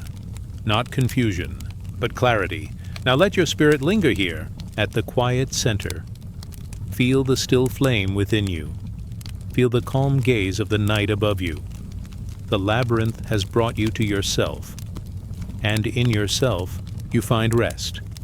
The stars above shine softly, their light filtering through branches, through clouds, through time itself. They, too, form a labyrinth, a winding map across the heavens. Each star a turn, each constellation a pathway, and all of it leading, always to the great center of mystery. Let the night carry you. There, let the path guide you. Deeper, you are safe in its folds. You are steady in its turns. You are whole at its heart. The labyrinth hums with silence. The candles glow low. The moon drifts slowly westward, and the air cools. You remain in peace. The path has no end. It carries you always, within and without, toward rest, toward stillness, toward the gentle truth of the soul. Now let us drift onward, held in the winding embrace of the labyrinth. Now rest as the stars return, and the endless path folds you deeper into the dream of the night. The night opens slowly, like a book turned by unseen hands. Above, the sky is dark velvet, scattered with stars that shimmer like grains of silver dust. The air is soft, filled with the hush of distant winds that move across unseen lands. In this stillness, a temple rises quiet and eternal, its stones bathed in moonlight. At its entrance, two pillars stand side by side, tall and silent, reaching upward as though they wish to touch the heavens. These are the twin pillars. They do not speak, yet their presence tells a story older than memory. They stand not as walls, but as a threshold, a gateway between the world of clay and breath, and the world of spirit and mystery. To pass between them is to step from one way of seeing into another. Long ago, in temples built for gods and goddesses, such pillars were placed as guardians of the sacred. They were not simply stone, nor only wood, but symbols. One pillar stood for strength, the other for wisdom. Together, they held balance. Together, they showed that no path could be walked with only one side of truth. In the lands of the ancient, worshippers came before dawn. Torches flickered in the cool air, their smoke rising in slow spirals. Priests whispered prayers, while the people stood before the twin guardians. No one entered the inner sanctum until they passed between the two. It was not only a step into the temple, it was a step into the sacred heart of themselves. Imagine now you walk there. The night is gentle, and your steps are soft upon the stone floor. The pillars stand ahead, tall and welcoming, yet also mysterious. Their surface is carved with patterns like flowing rivers, stars, and wings. Each mark speaks a language of silence, a story told without words. The pillar to your left glows faintly, as though it has caught the silver of the moon. It hums with a sense of stability. This is the pillar of form, of body, of the grounded world. It is the strength that holds you steady when winds of change blow around you. The pillar to your right glimmers golden, touched by unseen fire. It hums with a softer rhythm, like the sound of a hidden spring. This is the pillar of spirit, of vision, of the unseen realms. It is the light that guides you when paths are hidden, when steps are unsure. Between them lies a space, narrow yet endless. It is neither left nor right. It is the way forward, the passage of balance. Mystery schools spoke of these pillars not only as stone but as living truths. They called them names, sometimes Boaz and Yakin, sometimes the gates of dawn, sometimes the eyes of heaven. No matter the name, their meaning was the same. One cannot live only by strength, nor only by spirit. The world turns when both stand together. To the seeker, the twin pillars were a gentle reminder. Life is not only breath and not only dream, it is both. The sun rises with the earth beneath it, and the stars shine with the night that holds them. In the same way, you are both form and spirit, vessel and flame. You stand before them now. The moonlight deepens, and the temple is hushed as though it listens. Your breath slows, deep and calm. You feel the stillness of the left pillar, steady as a mountain. You feel the glow of the right pillar, warm as dawn. Together they create harmony. When you step between them, it feels as though a gentle veil parts. You cross not into another place, but into a deeper knowing. The air cools, like water flowing over smooth stone. Your steps are slow, measured, and quiet. You move inward, as though walking into the center of your own heart. In myths, the pillars were seen as the arms of the universe, holding open the doorway of the sky. To pass between them was to be reborn. Sailors once believed the great pillars of the earth stood at the edges of the sea. Beyond them lay mystery, the realm where maps ended and the world opened into endless waters. To pass those pillars was to leave behind what was known, and enter what could only be trusted, so too in the spirit. To walk between the twin pillars is to leave behind what has been, and to trust the quiet road ahead. Not hurried, not forced, only walked with steady steps and an open heart. Inside the temple, the silence deepens, torches glow faintly, casting long shadows upon the walls. The pillars stand behind you now, tall and watchful. Their presence lingers, as though they are always with you, even when unseen. And perhaps they are, for the twin pillars are not only carved stone, nor only ancient memory. They live within you. In every choice, there is a threshold. In every day, there is a step from outer to inner. Each breath is a passage. Each dream is a doorway. The ancients taught that the twin pillars also mirrored the soul itself. One side held reason, the clear thought that shapes words and actions. The other side held intuition, the inner flame that sees without eyes. To live fully, one must hold both. To walk through life's temple, one must move between them. Strength and wisdom, body and spirit, earth and sky, both together form the whole. You linger in this space, where the pillars stand eternal. The night is soft, the stars patient. You feel a calm balance within you, as though the two sides of your being lean gently together, like two wings folded in rest. There is no conflict here, no noise, only stillness, and the promise of harmony. In the hush of the temple, you hear faint echoes, not words, but feelings. A quiet reminder that every threshold you cross, whether in waking or in dream, is a chance to find balance again. The pillars will always stand, in temples of stone, in the chambers of memory, in the heart that beats softly in your chest. Now the moon begins to lower, and the torches burn low. The temple grows dim, as though it is ready to sleep too. You step away from the pillars, but their presence remains close, warm, and steady.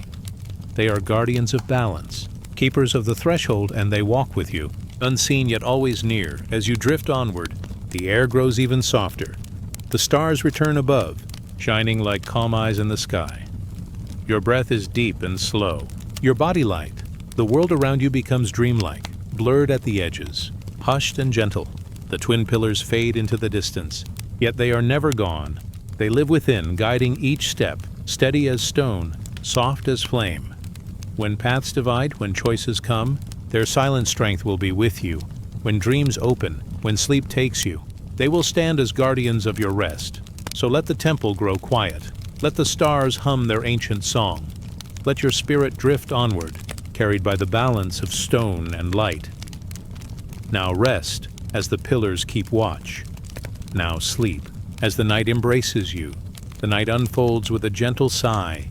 A deep sky stretches above, soft and endless, scattered with quiet stars. The earth is still, the air is cool, and the silence carries the rhythm of ancient stories. In this stillness, a tree appears, vast, eternal, rooted in mystery. It rises like a bridge between worlds, its trunk strong, its branches endless, its roots sinking deep into the unseen places of the earth. This is the tree of life. It does not belong to one land, nor one people, nor one story alone. It has been whispered in many tongues, painted in many colors, dreamt of in many hearts. Always it stands at the center of the world, the axis of all things. Its roots drink from the waters of the underworld. Its branches cradle the heavens. Its trunk binds the realms together. Unbroken, eternal. Close your eyes in this dream, and you will find yourself walking through a meadow. The grass bends softly under your steps, silvered by moonlight. A hush lies over the earth, as though all creation holds its breath. Ahead, the tree rises, vast beyond measure. Its crown seems to brush the stars. Its roots curl like rivers of dark wood, sinking into the deep soil, spreading farther than sight. The air around the tree feels alive, filled with a gentle hum.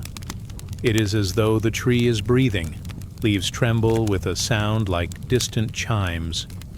The trunk glows faintly, touched by starlight and shadow. Each branch, each leaf, Each root is a thread in the tapestry of life. Many people spoke of such a tree. In the north, it was called Yggdrasil, the great ash tree. Its roots reached into the realms of the dead, and its branches touched the realm of gods. Upon it perched an eagle, and beneath it coiled a serpent, both forever watching.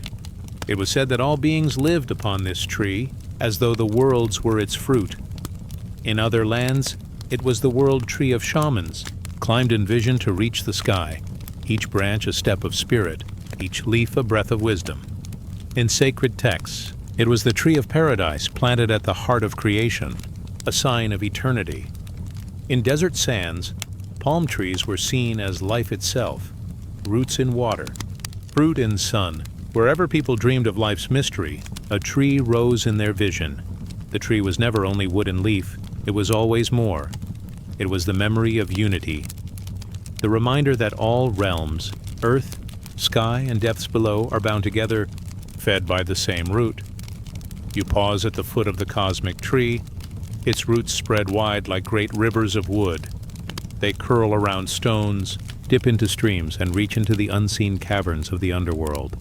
There, in shadowed silence, they drink from secret waters. The roots feed not only on soil but on memory, on the hidden stories buried in time. Rest your hand upon one of the roots. It is cool and smooth, yet it hums with a living pulse. You feel the strength of all who came before you, the weight of forgotten ages, the calm of the deep earth. The root does not cling, it supports, it holds steady.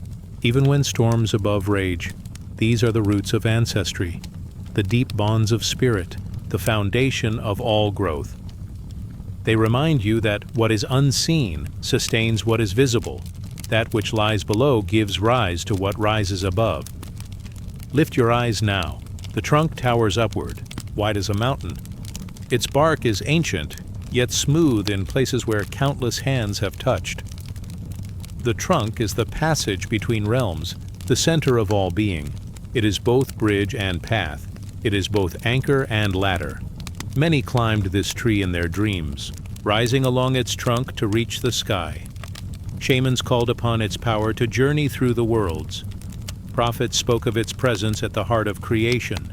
Its trunk was the pillar of the earth, strong and eternal. When you place your palm upon it, you feel both weight and lightness. It is firm, grounding you, yet also lifting you, as though it carries you upward with its strength. The trunk whispers of balance between root and branch, between earth and sky, between beginning and beyond. Now look to the branches. They stretch outward like rivers of green fire, countless and endless. Some dip low, brushing the earth. Others reach high, piercing the heavens. Upon them sit birds glowing faintly, their feathers shimmering like dawn. Each bird carries a song, each song a story. Together they weave the music of the worlds. Leaves rustle softly, shimmering like coins in moonlight.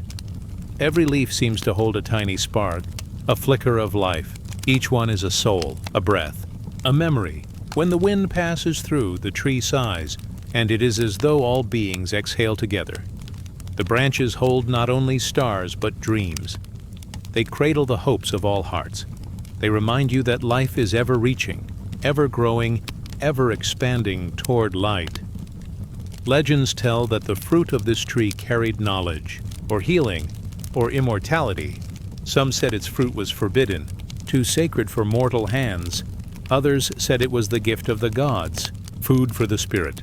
But the truth is softer. The fruit of the tree is simply life itself. Sweet, fragile, ever renewing. Each breath you take is a fruit, each moment of kindness, each spark of joy, each memory of love. These are the fruits of the tree. They fall gently, they nourish deeply, they carry seeds for what is yet to come. Now sit beneath the tree. The grass here is soft, cool against your skin. Above the branches sway slowly, their shadows weaving across your body like a blanket. The air hums with the sound of leaves and distant wings. Time feels different here. Slow, eternal, unhurried. You lean back against the trunk. It is steady, unshakable. Its strength becomes your strength. Its calm becomes your calm. Your breath slows, matching the rhythm of the tree. Inhale as roots drink deep. Exhale as branches release into the sky. The tree breathes with you, or perhaps you breathe with it. Stories say that at the world's end, the tree will remain. When fires fade and rivers dry, when stars fall and shadows grow, the tree will still stand. Its roots will hold the memory of all that was. Its branches will hold the promise of all that will be. And in its heart, the present moment will shine, calm and unbroken. This is why it is called the tree of life, because it endures, because it connects, because it is never only one thing. It is root and branch, shadow and flame, memory and dream. The night deepens now. The stars above drift slowly, like lanterns upon dark water. The tree sways gently, its leaves whispering lullabies. Your body grows heavy, your spirit light. You rest against the trunk, as countless beings have rested before. The roots cradle you, the branches shelter you, the trunk supports you. You are safe here, in the embrace of the eternal tree. Let the hum of its leaves carry you. Let the breath of its branches lull you. Let your spirit drift along its endless paths, downward into the roots of memory, upward into the branches of dream. Both are open, both are waiting. Now the meadow grows softer, fading at the edges. The stars blur, the branches shimmer. The air grows still. The tree does not fade, for it is always with you. It lives in every breath, every heartbeat, every dream. It will rise again when you close your eyes tomorrow. It will stand when you wander into the hidden world of sleep tonight. So rest beneath the cosmic tree. Let your roots sink deep. Let your branches rise high. Let the silence of its trunk hold you steady. Now drift onward. Now close your eyes. Now rest as the tree of life keeps watch. The night is hushed. The air is cool, gentle upon the skin, carrying the faint scent of earth and stone. Somewhere in the distance, a trickle of water calls, soft, rhythmic, never-ending. It beckons you closer, like a lullaby sung by the earth itself. Step now into this dream of water. Hear the stars bend low, their silver light shimmering across the surface of quiet pools. Hear rivers wind like serpents of light, their currents weaving through time. Here, vessels stand filled with stillness, each drop reflecting eternity. The world is woven of water. It falls from the sky, flows in rivers, gathers in seas. It rests in wells hidden deep in stone. It moves in the body, in the pulse of veins, in the breath of life. It cleanses, it nourishes, it renews. Ancient peoples saw in water the mystery of beginnings, the promise of rebirth, the gateway to the divine. Imagine yourself now by a sacred pool. The moon hangs above, its reflection trembling upon the surface. The pool is round, as though carved by patient hands long ago. Stones circle its edge, worn smooth by time. The air here is cool, scented faintly of moss and night flowers. You kneel at the edge. The water is still, like glass. When you dip your fingers in, ripples spread slowly, carrying your touch outward. Each ring expands, soft upon soft, until the surface quiets once again. This pool is like the heart, every ripple a thought, every drop a memory, and as the waters calm, so too does the spirit. Many temples held such pools. Priests bathed before entering sacred halls. Travelers washed their hands to leave behind the dust of the road. The water did not judge. It only received, only gave. Its silence was its wisdom. In the deserts, water was more than precious. It was life itself. Wells were dug deep into stone, where coolness lingered and springs whispered. Each drop drawn from the earth was a miracle. To drink was to live. To find water was to find grace. Nomads carried vessels carved of clay or bronze. When poured, water shone like molten silver beneath the sun. It was never only liquid, it was blessing. It carried the power of survival, the power of renewal. Even the smallest sip was honored, shared, revered. Think of a clay vessel resting in shadow. Its surface is warm, yet inside the water is cool. You lift it gently. The rim touches your lips. The water flows into you, sweet and quiet, filling not only your body but your spirit. As it enters, you feel the weariness of the day soften. The gift of water is not loud. It is peace. Beyond wells and vessels, rivers carried stories. They were seen as pathways, moving between worlds. Some called them the blood of the earth, forever flowing, forever carrying. Rivers did not stay still. They traveled.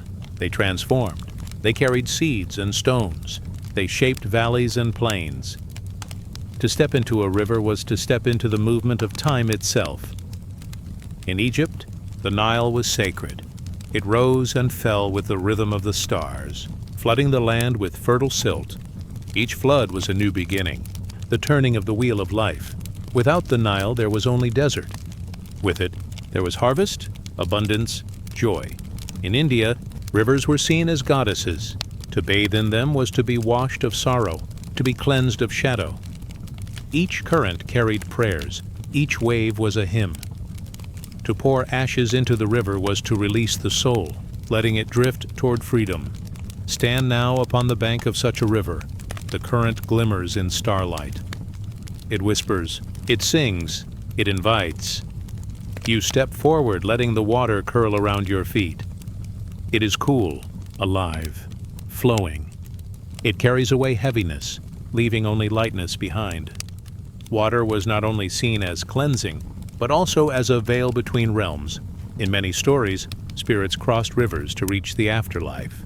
Ferries carried souls across quiet waters. Oars dipped silently, moving between light and shadow. The water was the passage, the bridge, the threshold. Some believed the soul itself was like a drop of water, returning at last to the great sea of eternity, to dissolve, to merge, to become whole again. The sea was vast, endless, boundless. It cradled the sky. It mirrored the stars. It whispered of eternity. When you stand before the sea at night, its sound is like breathing. The waves come. The waves go. Each one is a heartbeat of the earth. The horizon stretches into mystery, reminding you that all journeys flow onward. To watch the sea is to remember that life is both movement and return. In rain, too, the sacred was found. Drops fell from the heavens like blessings. Fields drank, rivers swelled, seeds awoke. Each drop was tiny, yet together they clothed the earth in green. Rain was the voice of the sky, gentle or fierce, yet always bringing life. Imagine yourself beneath soft rain. The drops fall upon your skin, cool and light. They slide down your face, down your hands. They leave no wound, only refreshment. Each drop feels like a tiny gift. The earth darkens with wetness, releasing the scent of soil. The rain sings softly upon leaves and stones, a lullaby of renewal. Everywhere, water was circle and cycle. It rose as mist, fell as rain, flowed as rivers, returned as sea. It was never lost, only transformed. What once touched the lips of ancestors may fall now as rain upon your brow. What once fed rivers of the past may now flow in your own veins. Water remembers. Water returns. Water is eternal. Rest. Now beside the sacred waters, the pool before you is still once more. The river flows quietly, nearby. The rain has softened into mist, and the sea, far away, breathes its steady song. Close your eyes and listen. Hear the eternal flow, the trickle, the ripple, the wave. It is the heartbeat of the world. It is the breath of the divine. It is the song of life itself. Let it wash over you. Let it cleanse. You let it carry you into dream. The night deepens. The waters remain. They will always remain. As you drift into rest, know that the rivers of the Spirit continue to flow. They carry you gently, never rushing, never stopping, always guiding. Now drift onward. Now rest as the sacred waters keep flowing. The night opens like a curtain of velvet. Above, the sky is endless, quiet, deep, one by one. The stars appear. They shine like small flames, distant yet near to the heart. Each light is steady, ancient, unhurried. Each one whispers of journeys, of destinies, of paths waiting to be walked. Tonight, let us rest beneath this sky of fire dust. let us follow the glow of one star, the star that guides, across deserts and seas. It has been trusted. In temples and in stories, it has been praised. It shines not only above, but also within, a light eternal, a compass for the soul. Imagine yourself standing in a desert. The sand stretches in all directions, pale beneath the moon. The air is still, the silence complete, broken only by the soft shift of grains under your feet. In such vastness, there are no roads, no signs, no walls. Only the sky gives direction. Above you, a single star gleams brighter than the rest. It is steady, unwavering. Ancient travelers lifted their eyes to this same light. Caravans moved by its glow. Sailors steered their ships by its promise. To follow the star was to trust in something greater than oneself. To follow was to believe that, even in emptiness, there is a way. This guiding star was more than a point of light. It was a promise of safe passage. It was a messenger of destiny. It did not force. It only shone. Those who chose to follow found their way. Those who lingered still felt its quiet blessing. In temples, stars were carved into stone. Priests marked their positions, watching the sky as though reading scripture. Each star told a story. Some spoke of gods. Some spoke of seasons. Some carried prophecies. But one star, the brightest, was often set apart. It was seen as a sign of beginnings, a light that called leaders, prophets, and seekers. It was not only a star of the sky, but a star of the spirit. To see it was to feel guided, even when the path ahead was unknown. Think of standing in such a temple. Torches flicker against pillars carved with symbols of the heavens. Priests chant softly, their voices rising and falling like the wind. At the center, an opening in the roof reveals the night sky. Through it, one star shines directly above, falling like a jewel into the chamber. Its light touches the stone, the water, the faces gathered. It is as though the star itself has descended, blessing the earth with its glow. Across seas, sailors trusted in this same light. They looked not at the waves, not at the shifting winds, but at the sky. By day, the sun guided them. By night, the star. It was their compass, their map, their hope. Without it, the waters seemed endless, directionless. With it, there was always a destination. Picture a ship gliding upon still waters. The sails are full, yet the sea is calm. The horizon disappears into the dark. Above, the guiding star burns bright. The sailors rest easy, knowing they are not lost. The star speaks silently. Continue. You are on your way. So too in life, the star reminds the heart. Even when all seems without path, there is a way. Even when all is shadow, there is light. Many believed that each soul carried its own star. It shone above at birth, marking destiny.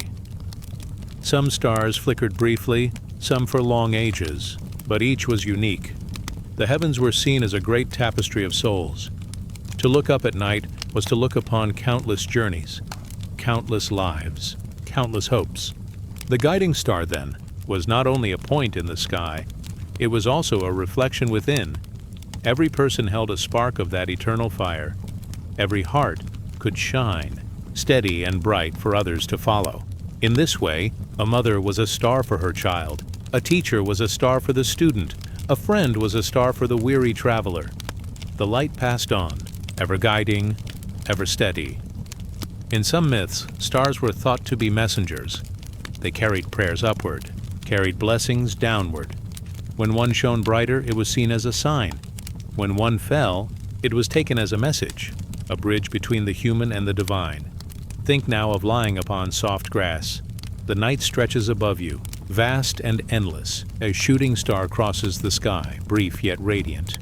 For a moment, it feels as though the heavens have spoken directly to you, and then the stillness returns, with the guiding star burning steady. Unchanged, the message remains: trust, continue, follow. The star is also memory. It shines for generations. The same light that guided ancestors now shines upon you. Those who looked up long ago are gone, yet the star remains. Its glow is the thread that binds the past with the present, and the present with the future. Close your eyes and imagine. Far back, a wanderer lifts his gaze. He sees the star and takes a step. Centuries later, another does the same. And now so do you. Different ages, different paths, but the same light, the same guidance. The star teaches patience. It does not hurry. It does not waver. It waits calmly until it is seen. Its gift is constancy. Even in the quiet of the inner world, the star shines. When the mind feels clouded, the heart heavy, the spirit lost, there is always a point of light. It may seem small, faint, distant, but it is there, steady, waiting to be followed. It does not speak in loud voices. It whispers in stillness. It glows in silence. Breathe gently now. Let your thoughts settle like sand upon the desert floor. In the quiet, a light appears, not outside but within. It is your star. It shines softly, guiding you to peace. Rest again in the desert night. The dunes glow silver beneath the moon. The air is cool, carrying only the faint sound of shifting sand. Above, the star waits. It asks for nothing, only offers its glow. You feel it steady you, calm you, cradle you. Each breath you take seems in rhythm with its light. Each heartbeat is softened by its glow. The desert becomes a sea of stillness. The sky becomes a blanket of peace. And the star above remains your compass, your promise, your messenger of destiny. Now, as sleep begins to draw near, the star still shines. It does not fade when your eyes close. It moves with you, into dream, into rest. It will be there when dawn returns, waiting once more when night falls again. Let yourself drift, carried by its quiet light. There is no need to search, no need to ask. The star is already here. It always has been. It always will be. Now rest, as the star that guides continues to shine above you. Its light is steady. Its promise is sure. Let it lead you into gentle sleep. The night is hushed, like a temple after the last prayer. Shadows stretch long across the floor, soft as silk. The air is calm, still, filled only with the faint rhythm of your breath. In this quiet, something ancient lingers, something carved, worn, lifted, and revered. A mask, silent, watchful, timeless. The mask waits in stillness, resting upon an altar of stone. It does not move, yet it seems alive. Its empty eyes hold a depth beyond words. Its shape, whether plain or ornate, carries weight. It hides, and yet it reveals. It closes one face while opening another. Let us drift toward the world of the silent mask. Let us step into its mystery, where human and divine meet, where voice and silence blend as one. In ancient places, masks were more than decoration. They were gates. When worn, they allowed one to step beyond the ordinary. Self. The mask gave passage into another realm. A dancer could become a spirit. A priest could become a god. A mourner could touch the dead. The mask was not meant to deceive. It was meant to transform. It hid the fragile face so that a greater presence could shine through. Those who looked upon the mask did not see the person. Beneath, they saw the being that entered. Through it, a silent face became a vessel of power. Imagine standing in a quiet shrine. The walls are draped with shadows. Torches flicker softly, their smoke rising in thin spirals. Upon the wall hang rows of masks, each carved with care, each carrying its own spirit. Some are simple, smooth, like calm water. Some are fierce, with wide eyes and sharp teeth. Some are serene, with lips closed in eternal silence. Each one waits, patient, timeless, for the moment it will be lifted and worn. In the mysteries of old, masks were used in sacred rites. They were worn by dancers who moved slowly, circling the fire. The drums beat low, steady as a heartbeat. The mask concealed the dancer's face, but revealed a greater truth. The people watching did not see a man or a woman. They saw a god walking. They saw a spirit, speaking through flesh. To put on the mask was to disappear. The self melted into silence. The divine stepped forward. The mask carried. both weight and holiness. It was not a costume. It was a prayer made, visible. Think of the hush that falls. When the mask appears, the crowd grows still, as though even the air waits. The mask turns, its gaze empty yet full. The silence deepens. Something sacred is present. The mask does not speak, but all understand. Masks were also guardians. Placed upon walls or doorways, they watched over homes and temples. Their carved eyes never closed. Their fixed faces held back harm. To pass beneath them was to be seen, to be measured, to be blessed or warned. In some lands, death itself was met with masks. The face of the departed was covered so that their spirit might travel safely. The mask was not to hide them, but to honor them. It carried them beyond the veil, guiding them with dignity. The silence of the mask became the silence of eternity. The power of the mask lies in its stillness. It does not blink. It does not shift. It does not waver. It waits. And in that waiting, it holds mystery. The mask teaches that silence has its own language. A face without expression can still speak to the soul. Sometimes, the deepest truths are found not in words but in stillness, not in the open face, but in the hidden one. Now imagine yourself holding such a mask. It is cool beneath your fingers, carved smooth by ancient hands. The wood or stone is worn from years of touch. You lift it slowly, feeling its weight, its presence. As you bring it closer, the world seems to quiet even more. You place it gently upon your face. For a moment, there is darkness. The edges close around you. Your breath is soft, your eyes peering through narrow openings. And then, you feel it. A stillness settling over you. A calm that is more than your own. You are hidden, yet you are revealed. The mask carries you into silence, into sacredness, into timelessness. Across cultures, masks carried many meanings. Some showed the faces of animals, lions, birds, wolves, serpents. To wear such a mask was to call upon the spirit of that creature, the strength of the lion, the vision of the eagle, the cunning of the serpent. The mask brought these powers near, blending human with spirit. Others showed gods and ancestors, worn in ceremony. They reminded the living that they were never alone. The past watched, the divine listened. The mask gave those unseen presences a face, even if it was a face of silence. But perhaps the truest gift of the mask was in its quiet power. When one wore it, there was no need to speak. The mask spoke in presence alone. It said, "Here is mystery, here is reverence. Here is the space where human steps aside, and the sacred steps forward." The silent mask is not frightening. It is calm, steady, eternal. It reminds us that to be still is not to be empty.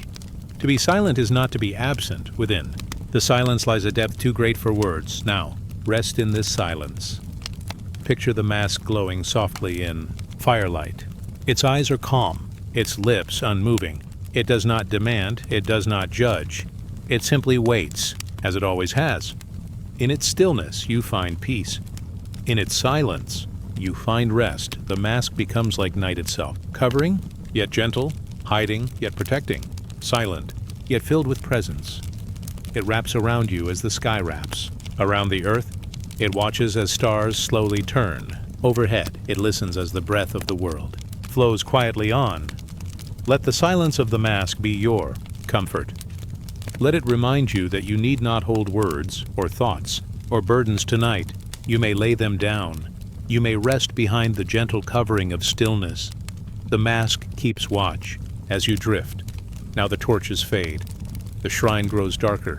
The drums grow distant, softer and softer, until only silence remains.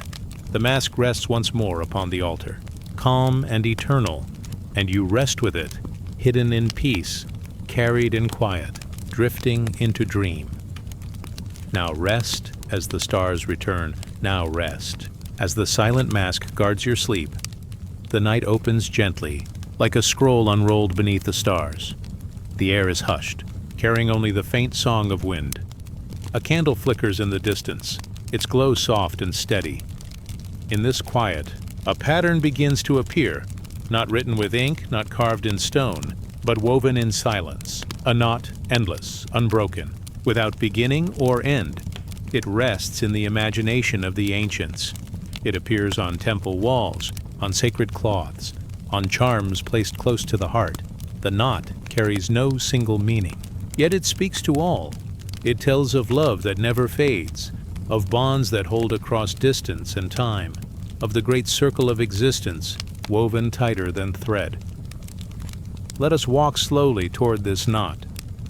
Let us follow its endless turns as it guides the heart into stillness, as it leads the soul toward rest. The knot of eternity is never straight. Its lines bend and weave, crossing again and again. As you trace it with your eyes, you find no edge, no final point. It flows like water circling a stone, returning always to itself. It is not a cage, but a dance. Not a trap, but a promise. What enters the knot is held, and what is held is never lost. The ancients saw in these patterns a mirror of life. A child born, a life lived, a spirit departing, only to return once more. Like thread rejoining its weave, the knot became a reminder that nothing ends, only changes. That every strand, though it seems separate, belongs to the whole. Imagine now a temple floor at twilight. Its tiles are cool beneath bare feet. Carved upon the stone is a great woven knot, stretching wide as a pool. The pattern twists and curves, folding over itself, never breaking. Those who enter the temple pause before it. They bow their heads, for to step across it is to step into eternity. Soft torches burn along the walls, their flames steady, their smoke curling upward. The air smells faintly of cedar and ash. In the quiet, you hear the low chant of monks. Their voices rise and fall, weaving like the knot beneath them. Each note joins the next. No beginning, no end. Only flow. Knots were more than decoration. They were prayers tied into form. When lovers exchanged knots, they gave a promise that their paths would forever be joined. When families tied knots, they asked for strength that no storm could undo. When priests drew knots upon sacred cloth, they invoked the eternal bond between humans and the divine. Some knots were worn close to the heart, woven from cord or thread. Each twist was made with care, each crossing a silent blessing. The knot was not locked with force, but with gentleness. It held not because it was bound tightly, but because it could not be broken. Now imagine yourself holding such a knot. It rests lightly in your palm. Its curves flow smooth, like a river drawn in circles. As your eyes follow its path, you lose sense of where it starts, where it ends. You drift, moving round and round, until time itself feels like the knot. No past, no future, only the eternal present. In this stillness, the knot becomes a guide. It whispers of bonds you cannot see, the ties of love, memory, and spirit. Every soul is a strand, woven into the greater pattern. Those strands cross and part. They always remain part of the whole. No one is truly alone. No thread is ever lost. Across cultures, knots carried many shapes. In Celtic lands, they looped and twined, endless braids carved upon stone crosses and sacred books. They spoke of the eternal cycle, of earth and sky, body and spirit. In Eastern temples, the endless knot was drawn with perfect symmetry, its paths flowing back upon themselves. It was a blessing of harmony, a promise of balance between all things. In far deserts, knots were tied into amulets, their cords twisted to bind protection to the wearer. Each knot, though different, carried the same truth: nothing truly breaks. The knot is eternity, woven small. It is the universe folded into the palm of a hand. It is the pattern of stars above, circling forever. It is the flow of rivers below, winding back to the sea. It is breath itself, drawn in, released, only to return again. The knot also reminds us of love. When two strands cross, they touch, they may part, but they meet again, like two souls walking through time, finding each other in many forms. A lover's knot was not merely tied, it was blessed. To untie it was to break a bond too deep for words. To keep it was to trust in love that lingers, even beyond death. Families tied knots as well, weaving generations together, grandparents to parents, parents to children, children to the yet unborn. The knot held them all, reminding them that blood and spirit form one circle. Even when one passes on, their thread remains within the weave. The gods, too, were tied in knots. Priests carved them into stone, woven patterns that linked heaven and earth. The knot was a bridge, binding the mortal to the divine. When people prayed, they did not only speak, they tied their hopes into knots, leaving them in shrines, trusting that the gods would follow the strands. The knot became a map of faith, a reminder that the divine thread runs through all things. Now picture yourself beneath a great tree. Its branches twist and curl like living knots. Its roots, too, weave beneath the earth, binding soil and stone together. As you rest beneath it, you realize the world itself is a knot. Sky woven into earth, day woven into night, life woven into death, and death into life again. The knot of eternity is not just drawn, it is lived. Every step you take crosses another's path. In every word spoken ties into the silence of others. Every breath joins the endless rhythm. The pattern is too vast to see, yet it is always there, holding all. The knot carries a secret comfort. It reminds us that even in loss, nothing is lost. The strand you cannot see still exists, looping elsewhere, ready to return. Even when you feel unbound, you are still held. The pattern is unbroken. It carries you gently, always, like a cradle of woven cords. Now rest within this pattern. See the knot glow softly, as though lit by moonlight. Its lines bend, twist, cross, and return. You follow them slowly, letting your mind drift, letting your body rest. Round and round. The knot carries you into calm. There is no end, no edge, only stillness, only eternity. The candle burns lower. The night deepens. The knot remains, glowing in silence, watching over your rest. Let its pattern hold you. Let its bond soothe you. Let its eternal weaving guide you deeper into sleep. Drift now, as the stars return. Drift, as the knot of eternity holds you safe in its endless embrace. The horizon is pale with the first hint of light. The stars fade gently, like candles dimming in a vast hall. The sky stretches open, soft and wide, carrying the hush of dawn. Birdsong begins, tender and unhurried, weaving with the cool breath of morning air.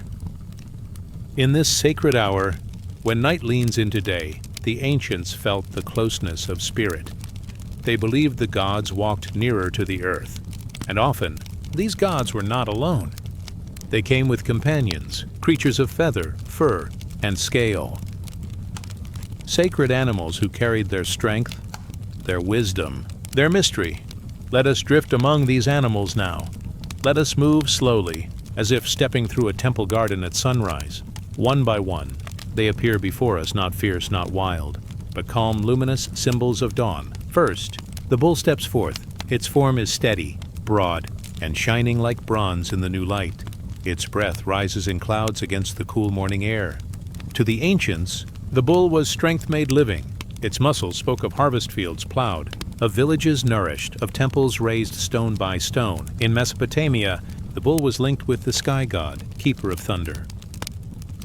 In Egypt, the Apis bull was led in sacred processions, garlanded with flowers, its presence thought to carry divine blessing. The bull's power was not only of the body, but of fertility and renewal, life born again with each season's turn. Stand quietly before the bull in this dawn vision. It does not charge. It does not roar. It simply breathes, slow and heavy, as though carrying the heartbeat of the earth itself. The bull is the weight of endurance, the patience of time, a guardian of life, strong yet gentle, rooted in the ground of eternity. From strength, we drift to gentleness. A soft flutter breaks the stillness. White doves rise from the branches, their wings pale against the growing light. They move not in haste, but with graceful circles, as though painting calm upon the sky. The dove was a symbol of peace long before words claimed it so. In temples of Ishtar, they were released in prayer. To the Greeks, they belonged to Aphrodite, bearers of love that was tender, not fierce. In later ages, the dove came to embody spirit itself, soft, light, descending from the heavens. Close your eyes and feel the air as they pass. Each wing beat is like a slow breath against your skin. Each call is a gentle murmur, carrying no fear, only stillness. The dove reminds the heart that peace is not the absence of sound, but the presence of harmony. It carries no weapon, no strength of claw or horn. Its power is in its calm, its endless return to the open sky. Now the dawn brightens, and from the light a lion emerges. Its mane glows golden, like fire caught in the wind. Yet it does not prowl, nor does it roar. It lies down upon the earth, steady, radiant, watching. The lion was always more than an animal to the ancients. It was the embodiment of kingship. In Mesopotamia, lions were carved beside thrones, guardians of royal power. In Egypt, the lioness Sekhmet was fierce and protective, a goddess of flame and healing. The lion walked with the gods, not behind them.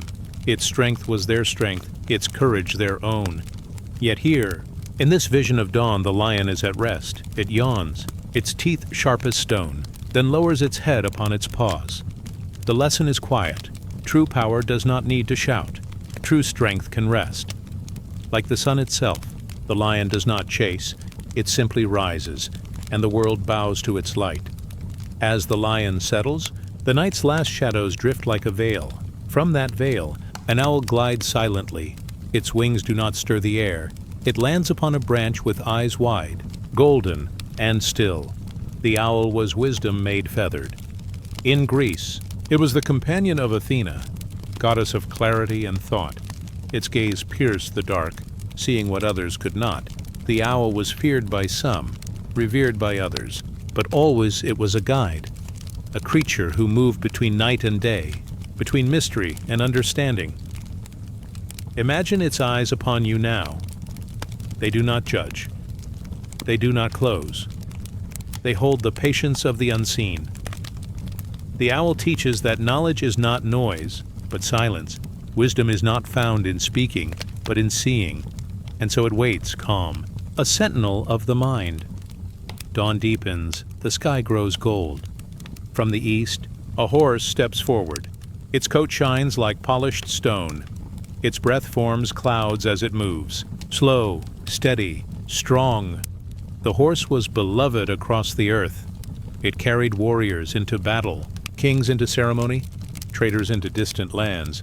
But beyond the dust of travel, the horse was also spirit, speed, freedom, a soul that would not be held. To the Celts, horses were sacred to the sun, racing across the heavens with fire at their hooves. To others, they were guides of the dead, carrying souls into the afterworld. Here, at dawn, the horse does not race, it lowers its head to graze. Calm, unhurried, it is not the rush of power, but the stillness after the journey. Its tail sways, brushing softly against the air, like a pendulum marking time. The horse reminds us that even the swiftest spirit needs its rest. Even the strongest traveler must pause in peace. And now, rising from the quiet waters of a nearby pool, the crane appears. Its long legs ripple the surface. Its wings stretch slowly, like arms lifting toward the sky. The crane was a messenger of longevity. In China and Japan, it was a bird of blessing, its life thought to reach 1,000 years.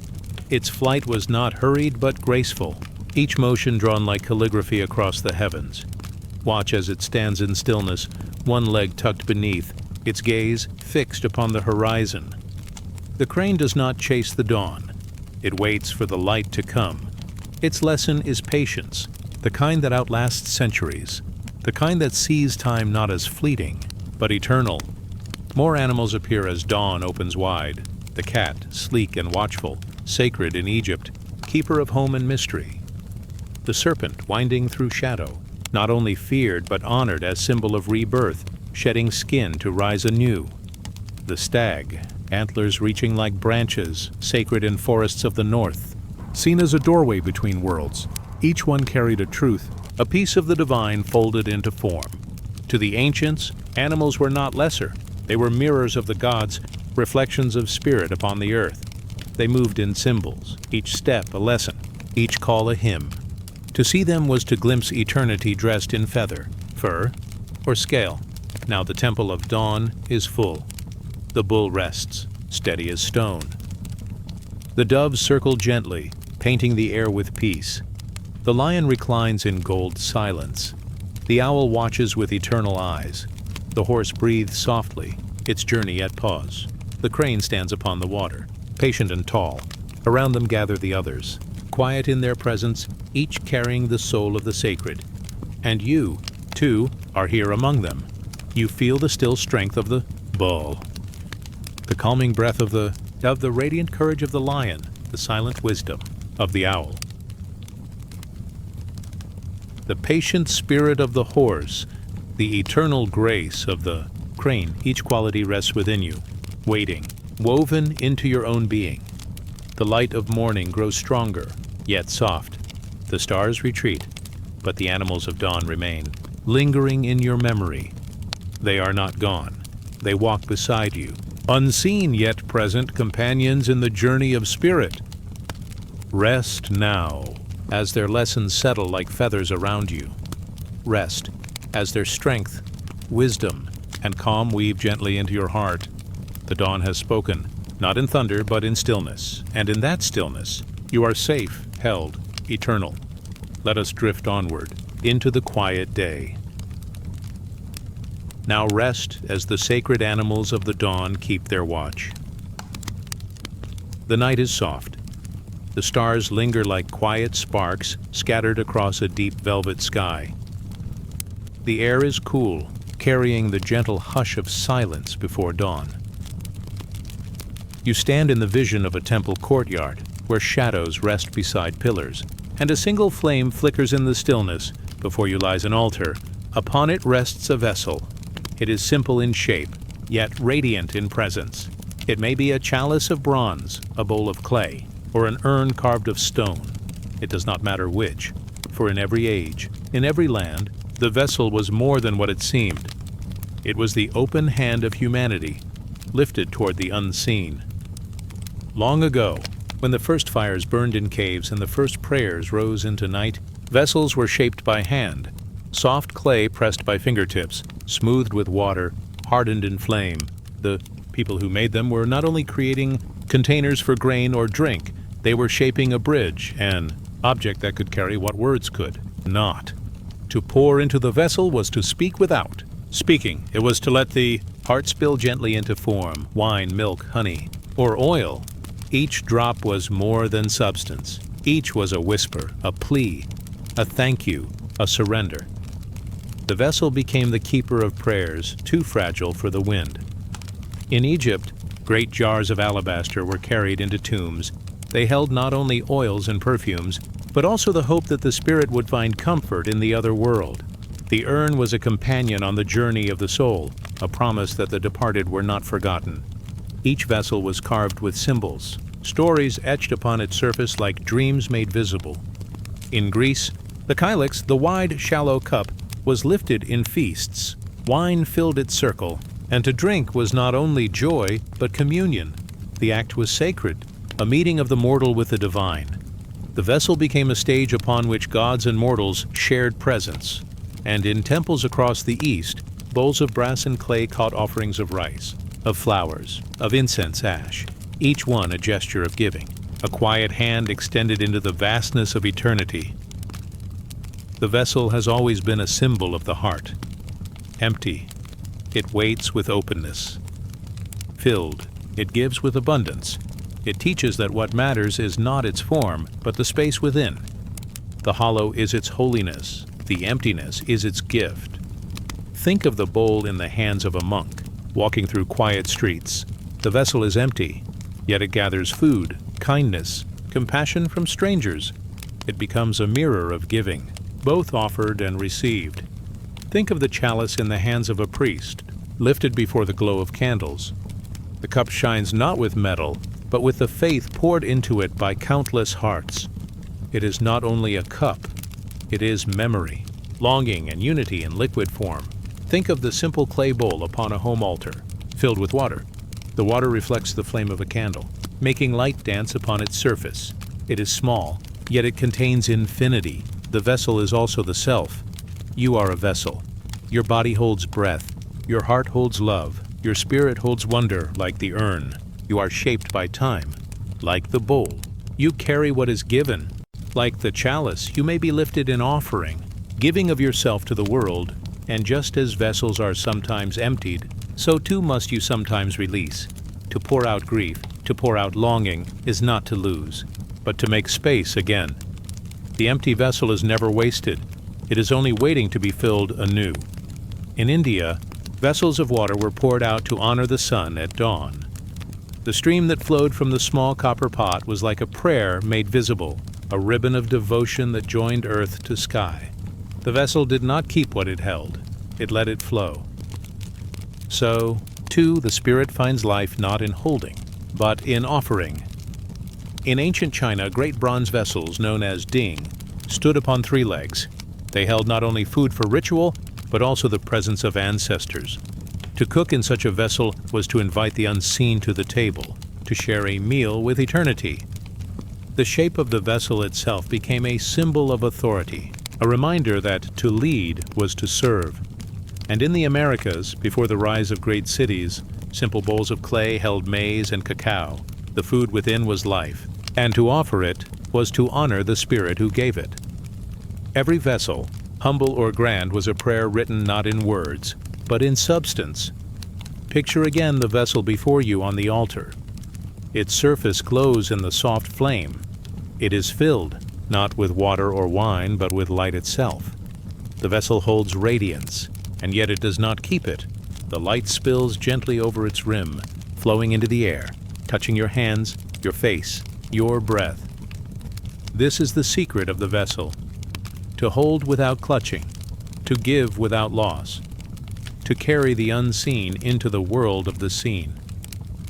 The ancients knew that vessels could speak, not with voices, but with silence. An urn, sealed and placed in the earth, spoke of memory. A bowl lifted and poured spoke of offering. A chalice raised to the lips spoke of union.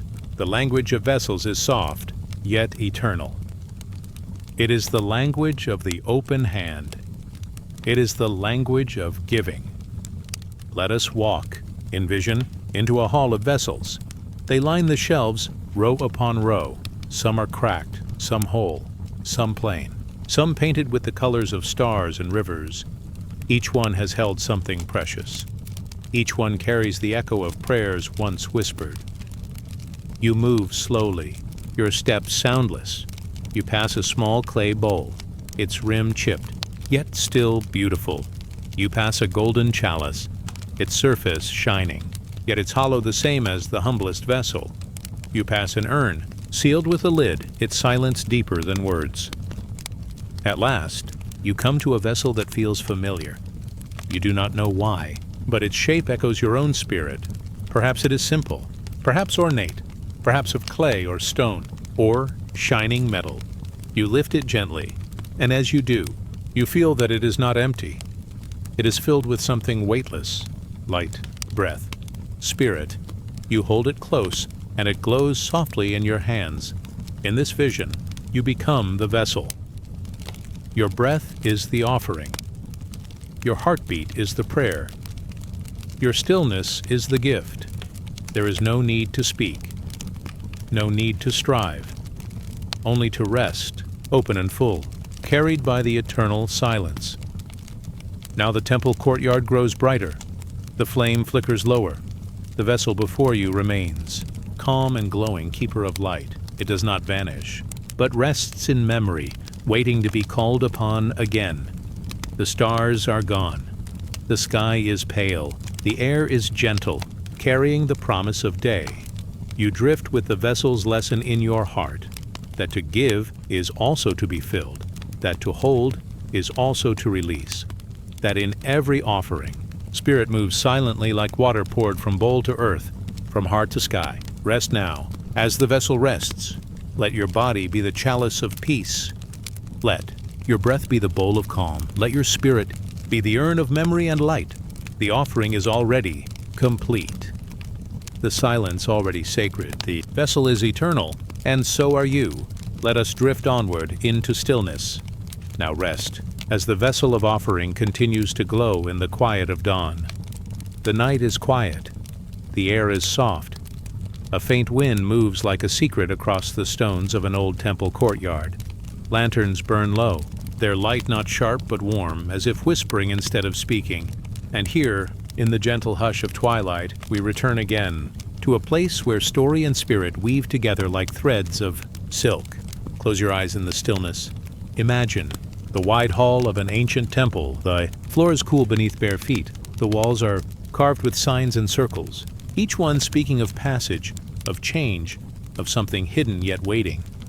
At the heart of this place hangs a garment, a cloak, not of bright color, not of weight, but of mystery. In the old days, garments were not only coverings for the body, they were mirrors of the soul. To wear a robe was to step into another shape, to become more than a single person. The cloak was a bridge, carrying the one who wore it into realms unseen. Priests of Egypt wore linen, woven white like morning light. The threads were not chosen for comfort, but for purity. They were garments that whispered of the Nile's waters and the endless turning of stars above the desert. When the robe was drawn over the shoulders, the ordinary man was left behind. A new form stood in his place, one who could speak with gods. In Greece, veils covered the heads of those stepping into sacred ground. The veil was thin, but powerful. It was a sign that the world of dust and stone was not the only world.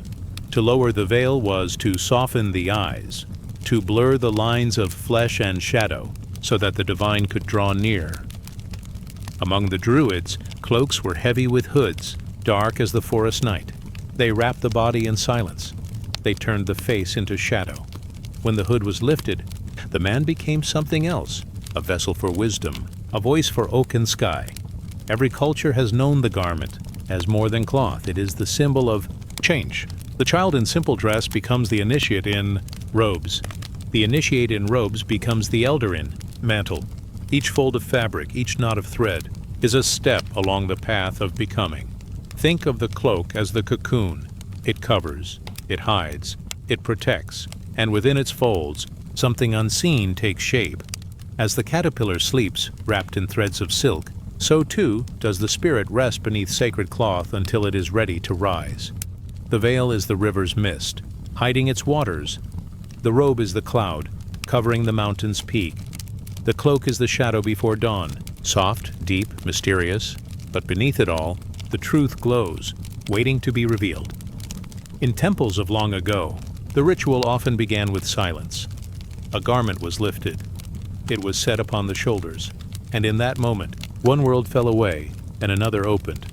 The farmer, who tilled the soil, became a priest of the harvest. The mother, who sang to her child, became a prophetess of the moon. The young man, trembling with fear, became the bearer of flame. The garment did not change their hearts, but it marked the shift. It told the mind, now you are more. Now you are within the sacred. It is no wonder that so many stories speak of garments of power. Kings wore robes dyed purple, a color of deep seas and shadows of night. Warriors donned cloaks before battle, as if wrapping themselves not only in wool, but in courage. Gods themselves were pictured in radiant mantles, cloaked not only in fabric, but in light. The cloak of mystery is also the cloak of humility. When a hood is drawn low, the face is hidden. The self steps aside. The role becomes larger than the person. It is a way of saying, this is not about me. This is about what passes through me. The Sufi dervish, whirling in devotion, wears the long skirt of turning. The motion lifts it into a circle, like the ring of stars around the heavens. It is fabric, yes, but more than fabric. It is a mirror of the infinite. Each turn is a prayer. Each fold is a breath. In Tibet, monks wear robes of saffron and red, simple cloth, but alive with meaning. The colors are the warmth of the sun, the spark of the fire, the lifeblood of compassion. Each robe is an embrace, wrapping the body not only in warmth but in remembrance of vow and purpose. And so it is everywhere. The garment is never only cloth, it is memory, it is promise, it is the touch of the invisible upon the visible. Let the image settle now. A great hall, empty but not silent. A single robe hangs from a wooden stand. Its fabric moves gently in the wind. Though no door is open, it waits. Imagine stepping near. Imagine lifting it, feeling its weight, soft yet present in your hands. You hold not only cloth, but something older, deeper, something that speaks without words. As you draw it over your shoulders, the air shifts. The hall becomes brighter, or perhaps darker, but in a gentle way, like twilight descending. You feel yourself cloaked not only in fabric, but in stillness. The robe does not change who you are. It shows who you have always been, hidden beneath the noise of days. In this moment, you are the traveler, the seeker, the listener, the vessel, and the cloak. It does not bind you, it frees you. The mystery is not in the garment itself. It is in what the garment allows. It is the pause before a prayer, the hush before a word is spoken, the veil before the unveiling. Like night covering the sky before dawn, the cloak covers the spirit before its rising. Like snow covering the earth before spring, the garment hides but also protects. Transformation is gentle, patient, unseen, until the moment of unfolding. And so the robe remains a symbol, carried from culture to culture across time itself. The message is simple, soft, enduring. To cover is not to hide. To cover is to prepare. To cover is to honor the secret that will one day be shown. Now the hall grows quieter. The lanterns fade, their flames growing small. The robe still hangs, swaying gently as if breathing. It does not call, it does not command. It simply waits. And you, drifting in thought, feel the weight of its mystery not as burden, but as comfort. You too are cloaked in the soft blankets of your bed, in the warmth of your room, in the stillness of this hour. The garment of sleep is wrapping around you. It hides you from the noise of the world. It softens you in its folds. And in this cocoon, your spirit rests, readying itself for the quiet journey of dreams. So let the cloak remain. Let it hang in the hall of memory, a symbol of change, of silence, of becoming. It is not only for kings or priests or prophets. It is for every soul that longs for rest. It is for every heart that drifts through night, waiting for dawn. Close now the circle. Feel the stillness spread. The garment of mystery covers you. The garment of peace protects you. Now rest. As the stars return, now drift. As the lanterns fade, now breathe. As the cloak of mystery settles upon your dreams. Night has deepened. The stars lean closer. The world is hushed, as though it too has closed its eyes. Somewhere a candle flickers.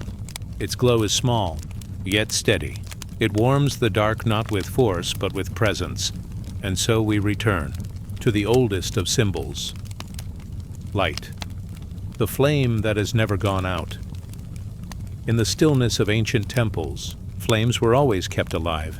Some were carried in bowls of bronze, others in lamps of clay. Some burned in grand towers, high above the cities. Some rested in hidden chambers, known only to the keepers of the sacred. But in every land, in every age, there was a fire that was never allowed to die. For the flame was more than fire. It was spirit. It was memory. It was the breath of the gods resting among mortals. In Greece, the city of Delphi guarded a holy flame, burning in the temple of Apollo. Travelers came from far away to see it, to ask their questions in its light. The flame spoke without words. Its dance was a sign, its glow a comfort. When cities were founded, a new fire was kindled from that eternal flame. It was carried across mountains and seas, so that even in distant lands, the heart of Apollo still burned. In Rome, the Vestal virgins tended their sacred hearth, day and night. Through seasons and storms, the fire never went out. If it faltered, it was lit again from the sun, using a polished mirror to catch the rays. That fire was not just for warmth. It was Rome itself. It was the life of the city, the soul of its people. As long as the flame burned, Rome endured. Further east, in temples of Zoroastrian faith, fire burned bright upon the altar. It was the presence of Ahura Mazda, pure and unbroken. To gaze upon the flame was to remember the light within all things. The fire was not worshipped as a thing, but honored as a window to the eternal. In the lands of Israel, A golden lamp was placed within the holy place. Its branches held oil that burned through every night. It was the menorah, a light that spoke of guidance, of watchfulness, of the promise that no darkness is ever complete. And in Hindu temples, flames were offered again and again, a small lamp filled with ghee lifted on a brass plate. The offering was called arati. The fire circled before the image of the divine, and then the flame was brought to the people. They reached out their hands, pulling the light toward their hearts, as though carrying a spark within themselves. Always the flame was more than fire. It was eternity dressed in flicker and glow.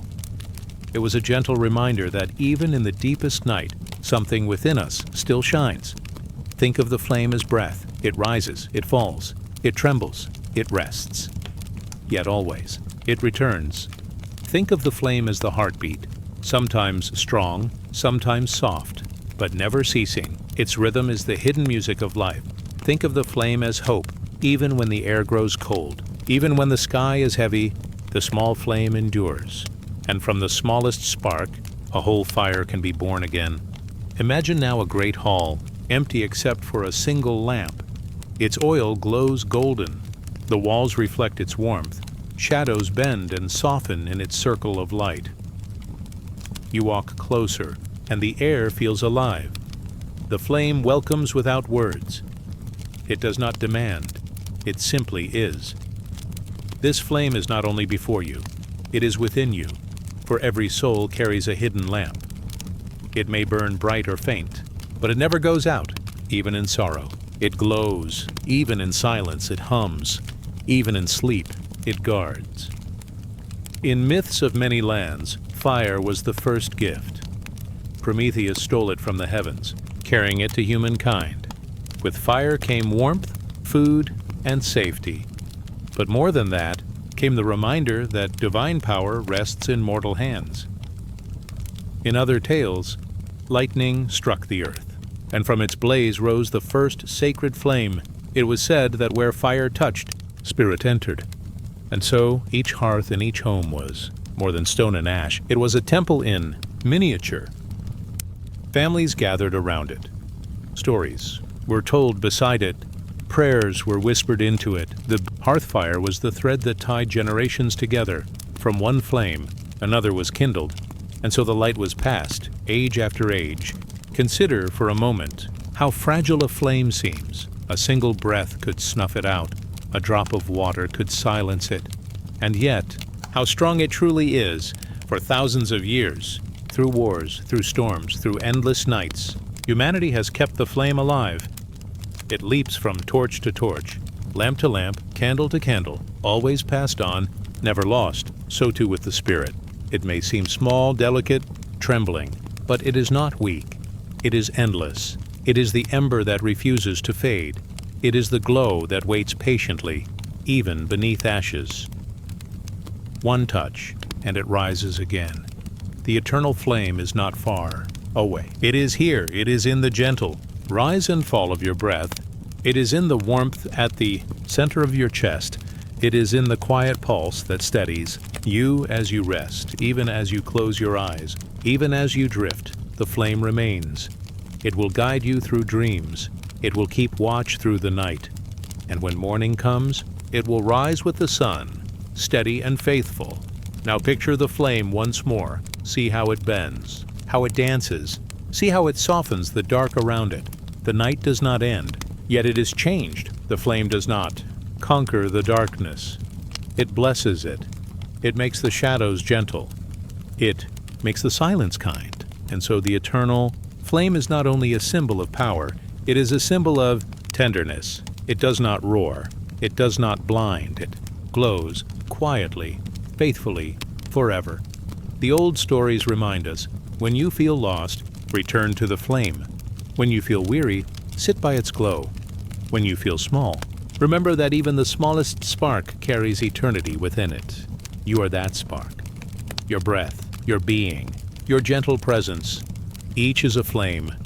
You do not need to shine like a sun. It is enough to glow like a candle in the night. And so, as this chapter draws to its close, let the flame remain with you. Let it warm you. Let it soften you. Let it guide you into rest. The eternal flame is within. It has always been there. It will never leave. And tonight, as you drift into sleep, it glows quietly in the silence of your heart. Now rest, as the stars return. Now drift, as the flame watches over you. Now breathe, as the eternal light within carries you gently into dreams.